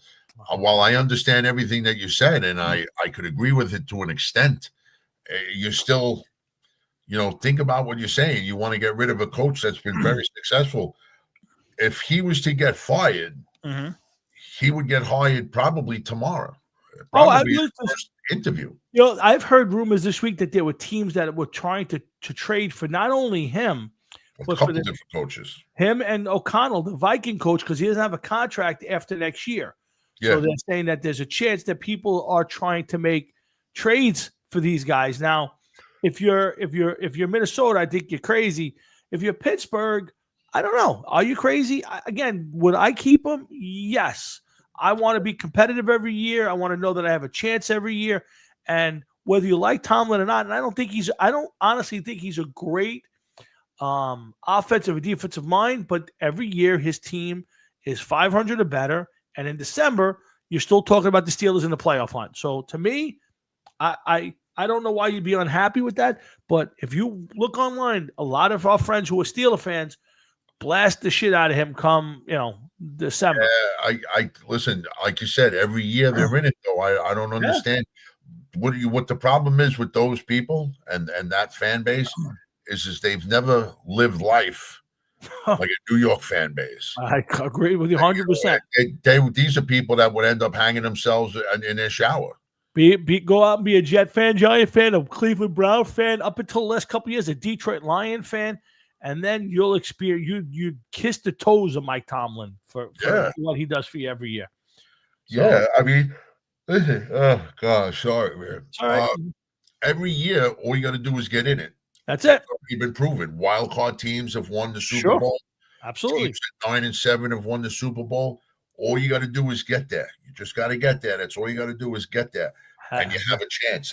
And listen, nobody's saying you got to be 17-0. Nope. That doesn't mean anything either. Nope. No, we've seen that play it the other way. Having said all that, I think Mike Tomlin goes home and defeat this game unless there's some catastrophic injuries to Lamar Jackson. I know they lost Zay Flowers, their receiver. I still think Buffalo's too tough.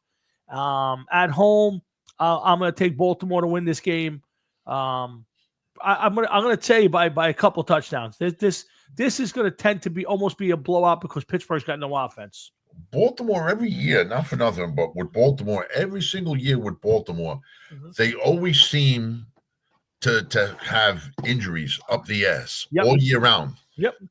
And yet they just talk about a team that's always there. Yeah, agreed. John Harbaugh does a great job. I'm not a big fan of the guy, but he does a great job. His team's prepared every year, and they're again another team that's 99% of the time always in the conversation for the playoffs come December. Yeah. So, all right, let's move on. The CBS game on Sunday pits Buffalo at home to the somewhat surprising Denver Broncos with the rookie quarterback Bo Nix.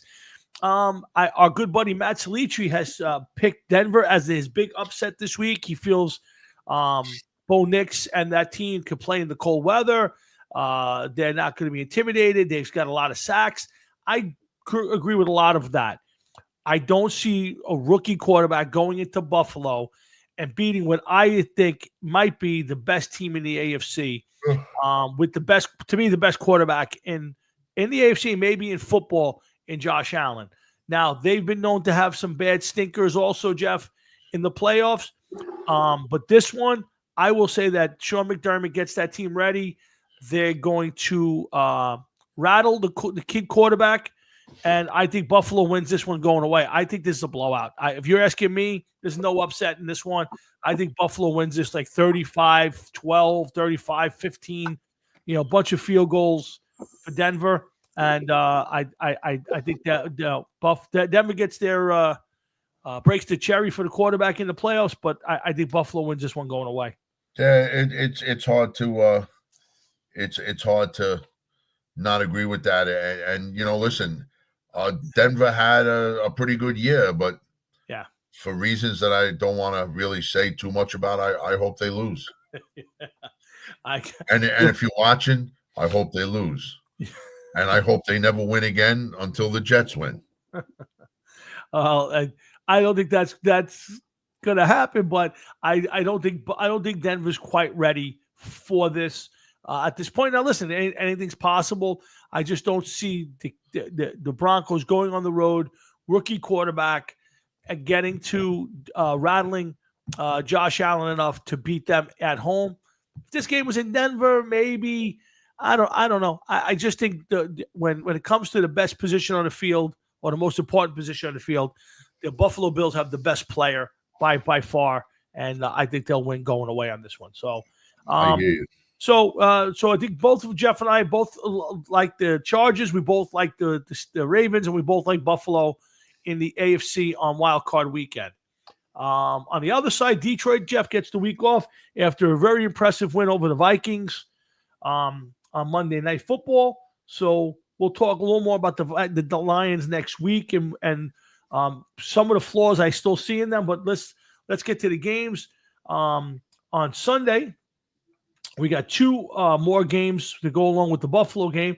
Game number one is on Fox. That's Philadelphia Eagles, the number 2 seed, 14-3, at home to the Green Bay Packers, 11-6. You know, these are the teams that started the season out. They were in Brazil when the season started. Philly won.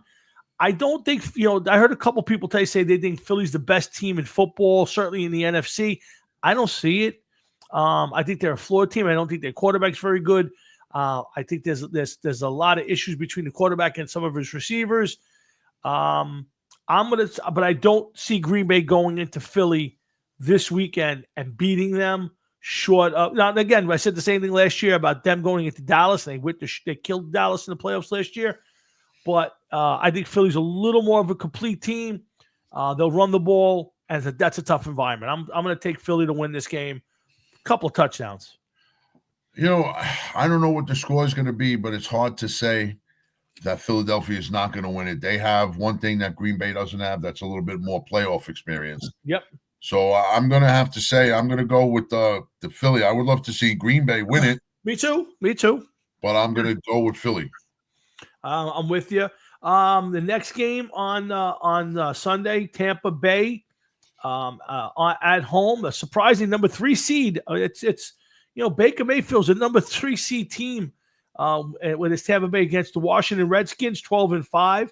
So the number 3 team actually in Tampa Bay, because they won the division, they have 10 wins, are hosting the 12-win Washington team because they are the wild card. It's pretty. That goes to your reseed them based on record and not on division wins. So that's the argument for your end of that, where you'd like to see the teams basically seeded based on their record, not on what division they won. Correct? It was up to me that you would just top 8 team in each division would make it, and then they'd seed them from there. Yeah. That's to me is the ideal thing. If you're gonna, I can't see the point of the number 1 seed playing the lowest seeded team. It's almost like a given that the number 1 team comes out ahead at least in the first round. Well, that's kind of I think that's kind of the reward for being the best team is you're getting the worst team to play. So I understand that, but you could still get the worst team if you reseed them. I mean, let me ask you something right now. What would you say is the Super Bowl that you want to see? Would probably Kansas City and Detroit. I would say Buffalo and Detroit. That way, I guarantee I get a new Super Bowl champion. Well, what you're hoping for is a new Super Bowl champion. But if you had the NFL pick of who they were going to have to win for money wise and everything else, it would probably be Kansas City and the Lions. Yes, that would probably be the dream matchup. But if you're the NFL, probably you want Mahomes in it. Yeah, I wouldn't mind seeing Kansas City and Buffalo in the Super Bowl, and that can't happen. Yeah, because both teams are in the AFC, game. Yeah. So I mean, I would love to see it kind of be like that, almost like the rotisserie football, how we do, like how the first 2 teams went up and won. Who's going for 3rd place? Who's in 4th place? Yeah. It would be something different. They fuck with baseball all the time. Fuck with football a little bit. Yeah. No, I agree. I just think to me, I want to see a new winner. So I would love to see Buffalo and Detroit. I wouldn't mind Minnesota and Buffalo. Yeah, I mean, other than that, do I want to see the Chargers? No, I certainly don't want to see Baltimore. I wouldn't mind seeing Denver only because I kind of like Denver, and I would like to see something different. But to me, the ideal Super Bowl would be the Lions and the Bills. I would root for the Lions, but it would not hurt me to see the Buffalo Bills win it either. So that or Minnesota, but we'll see. But the next game is Tampa at home. facing the Redskins. I can't. Redskins have been obviously a very surprising team. They were 4-win team last year. This year, they win 12 games. Rookie quarterback.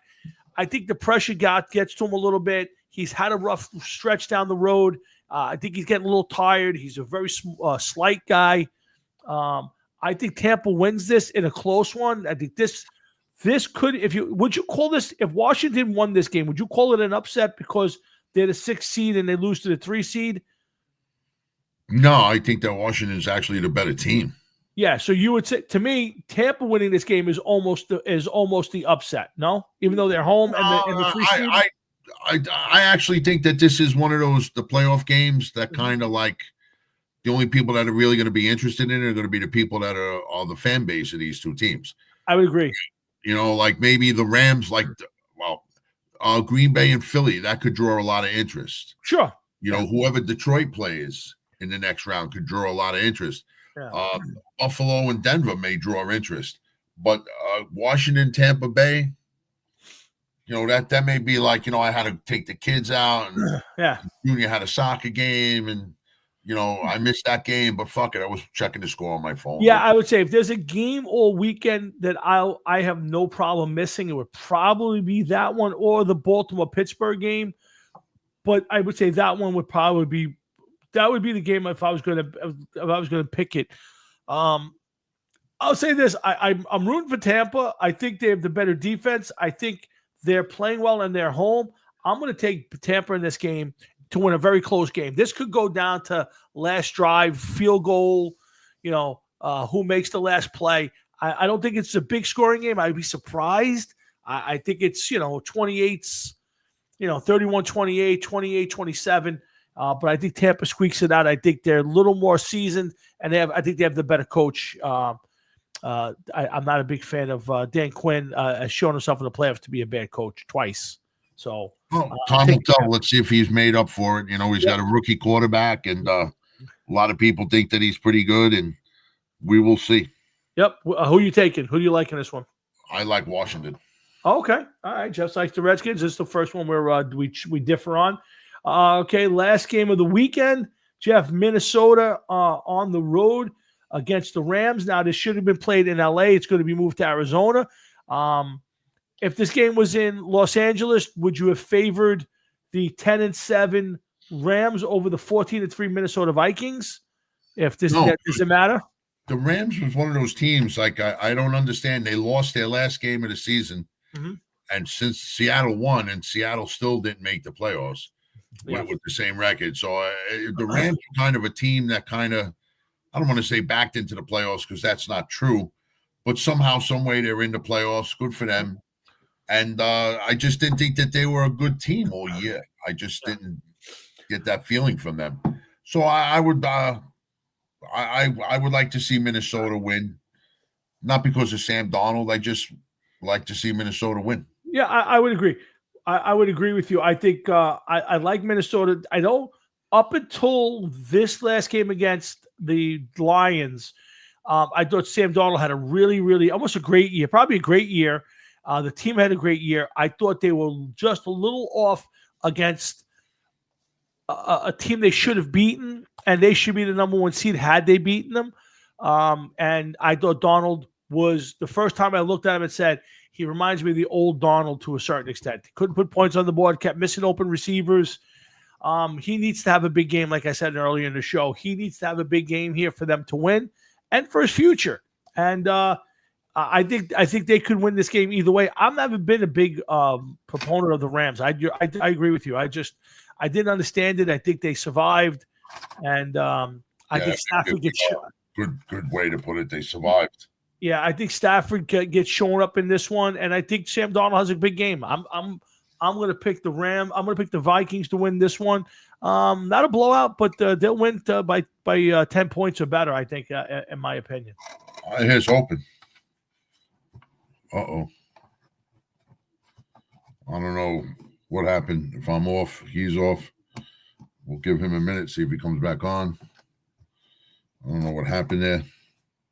Sorry about that. Well, yeah, you're back. I was switching screens, and for some reason, it knocked me off the air. All right. So anyway, I'll give it to one more time. So Saturday, 4:30, Chargers and the Texans. Saturday night, Steelers, Ravens at 8 o'clock. So we got 2 games on Saturday, both AFC matchups. Sunday, you got the 1 o'clock game is Broncos, Bills. That's going to be probably the game I'm most looking forward to. 4:30, Eagles and the Packers while you're eating your dinner. Sunday night, this is the weird one. The Sunday night game is Buccaneers, Commanders. Like, I know they're all standalone games, but to me, that's almost a game like you want to put your best game because that's the game everybody's getting tired of football at that point. I also don't think you could have put the Bills at night. So I like the idea the NFL put the Bills at 1 o'clock. And so it's, not in the middle of the night, freezing cold. I'm sure it's going to be cold anyway, but at least the sun's out. So Sunday night, I hear you. Commanders and Buccaneers. And then, of course, the Monday night game. Here's the thing. What do you think about a Monday night playoff game? I don't know if they've done that before. I don't like it. I think it's like it. Huh? If they were going to do something, I would have rather have seen a Friday night football playoff game. Maybe. I don't like it, but the Rams and the Vikings Monday, probably in Arizona. So there's your lineup for the week. Let's see. So what's the one game? Give me this real quick. What's the one game where you think could be the biggest upset? Was it Chargers, Texans, Steelers, Ravens, Broncos, Bills, Eagles, Packers? Probably the Broncos, Bills. Yeah, you're another guy who thinks the Broncos have a chance to win that game, right? No, I don't think they have a chance. You think that's the biggest? That's the biggest. That would be. I mean, anybody beating the Bills, I think, would be a. Yeah, I would agree with that. Upset. Yeah. I think if the Bills were to find a way to lose this game, yeah, that's interesting. They played some incredible games over the season. No. Listen, I think the one game I'm curious. I would say I think the Steelers beating the Ravens would be a huge upset. The way the Steelers have played the last 4 games, and I honestly, obviously, if the Packers were to find a way to beat the Eagles, now the Packers didn't last year. They went to Dallas. Dallas was a 12-win team, and the Packers went in and beat them, crushed them 40 to something. So I don't think that's impossible. I just think that's a tougher place to play in Philly with the Eagles, and I think the Eagles are a pretty decent team. So, I don't think you'll see any major upsets this weekend. And if you like football, from Saturday night at 4 o'clock through Monday night at 8, there's 6 games that we will talk about all next week, and then we'll preview the division round. Isn't one of them on Netflix? There are no games on Netflix. I believe the Monday night game is on ESPN. The Sunday night game is on Netflix, is on NBC and Peacock, and there's one game. Saturday night game, Ravens Steelers, is on Prime. Okay, So that is it. I don't know what the divisional round. I don't know if there's any weird games there, but for the opening week, that's what we get. And then, like I said, we'll break down next week's games. After that, we'll see what's left over, and we get Kansas City and Detroit back in the mix. So they'll reseed them, and then we'll be back next Thursday to break it all down for you. Me, Jeff, and LT. Me, Jeff, and LT. What happens if LT leaves the house? Mm-hmm. Are you going to be calling the authorities, warning them that there's a sexual deviant on the loose? LT, he's got a base, Jeff, and his base is in my house. So he's safe here. You don't have to worry about any deviant behavior from LT. Okay. So you say. You said, Jeff, I see you, Jeff. I see you. That's what worries me, man. I'm going to have to put a darkening shades on my fucking windows. Jeffrey, I see you. You know? So you don't trust him. No, there's the greatest of all time right there. The greatest. You know what I'm going to do to throw him off? What are you going to do?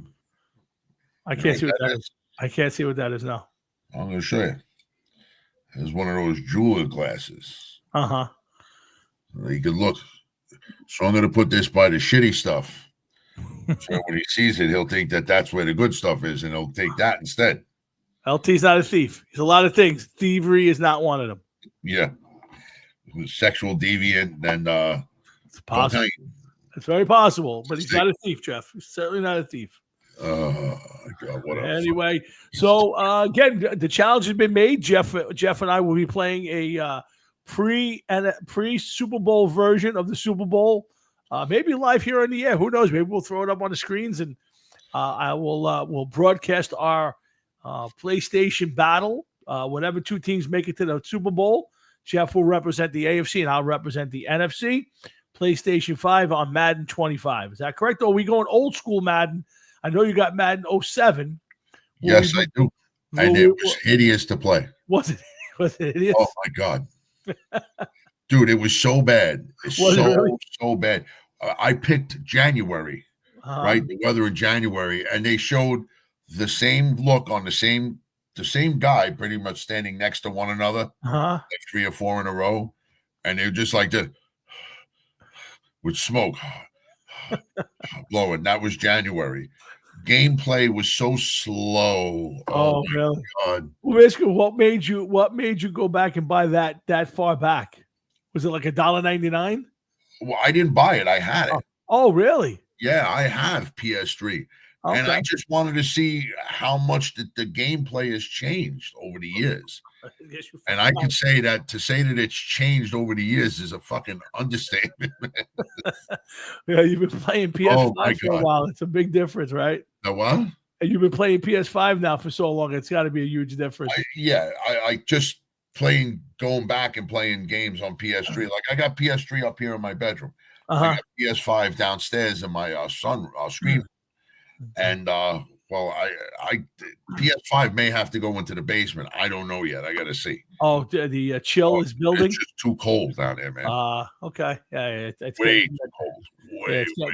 Getting to that time. It's getting to that time. But all right, well, like I said, we are going to play our version of the Super Bowl the Sunday night between the Super Bowls. So stay tuned for more information on that, and we'll do our thing, but we'll be back next Thursday night to do this all over again. We'll break down the NFL wildcard weekend. We'll preview the divisional round, and of course, we'll see if the Jets come up with a head coach and a general manager, and bring you up to date on all the things going on in the worlds of sports and music. In the meantime, we got to end the show right here. It is getting late, and I got some things to do. I locked my bathroom door and closed it.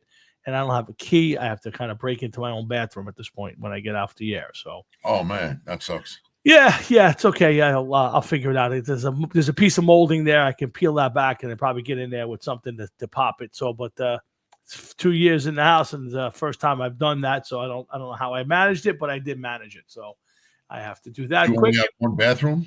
No, we have 2. Thank goodness. It's not like I'll be peeing out the window anytime soon or pooping down the drain, but.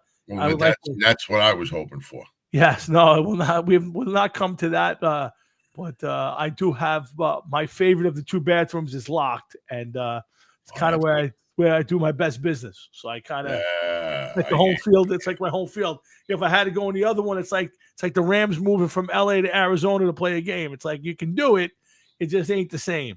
Oh my goodness me, that's terrible. Yeah, terrible. So me and LT got to do a little breaking and entering in a little while. Do you take LT to the shitter with you? Well, I just got LT, so we haven't made the round to the house yet. So we have to figure out where LT's best spot is. When the show's on, he'll be on the desk with me. But when the show's not on, he'll probably wind up on the back. I have a shelf full of different bobbleheads. He'll probably wind up there hanging with the guys.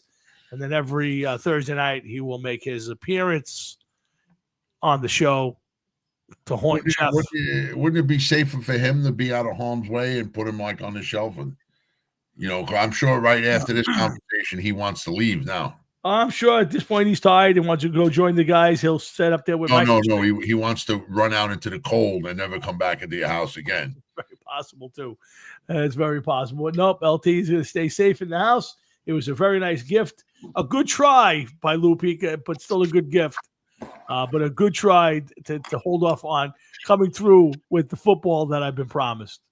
But I do like the attempt. But anyway, let's call it a day, Jeff. We got you off the regular weekend, or you working? Yeah, No, I'm off.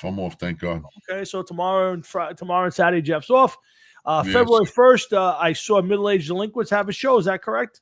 Yes, sir. February 1st out in Jersey, no less. How are you guys making their way out? At a place called, of all things, Moby Dick's. Yes, C. Warren, New Jersey, I believe it is. All right, a Warren, something like that. Woodbridge or something. I don't know where it is. Okay, all right. Well, I don't want to know just yet. I'll find out that day. All right. Well, We're going to Moby Dick's. All right. Listen, if you're out in Moby Dick's in the Woodbridge area, my man Jeff will be toting his new band, Middle-Aged Delinquents out there. So make sure you stay tuned for more information on that. And of course, stick around for the Hard Rock and Sports Show each Thursday night, right up to the Super Bowl, and then after when we break it all down for you. So in the meantime, thank you very much for tuning in. Thank you to Louis Pica, Joey Cloak, Alan Mansueto, and again, Alan, much condolences to you and the family on the passing of your brother Stephen. And a big thank you to everybody who paid attention out there while Jeff and I did the show tonight. So thank you to my dad and all of you. And, of course, thank you to my partner in crime, Mr. Jeff Towinski. So, guys, that's it for Hard Rock and Sports tonight. We thank you for tuning in. We hope you have a great rest of your night, a great rest of your week, a great weekend, and a great next week. Watch a lot of football. Stay warm. It's going to be cold.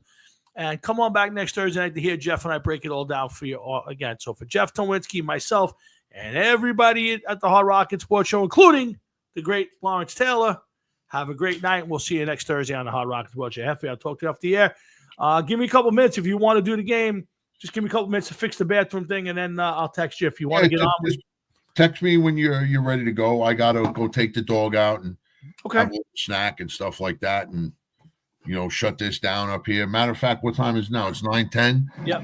Give me a text around 9:30, and we'll see where we stand. I mean, I'll definitely play. Yeah, let's give it the worst case. Let's give it a shot and see if we get it to work. Okay. All right, you got it. I'll text you in a few. All right, man. I'll talk to you a little bit. All right, good night, everybody. All right, later.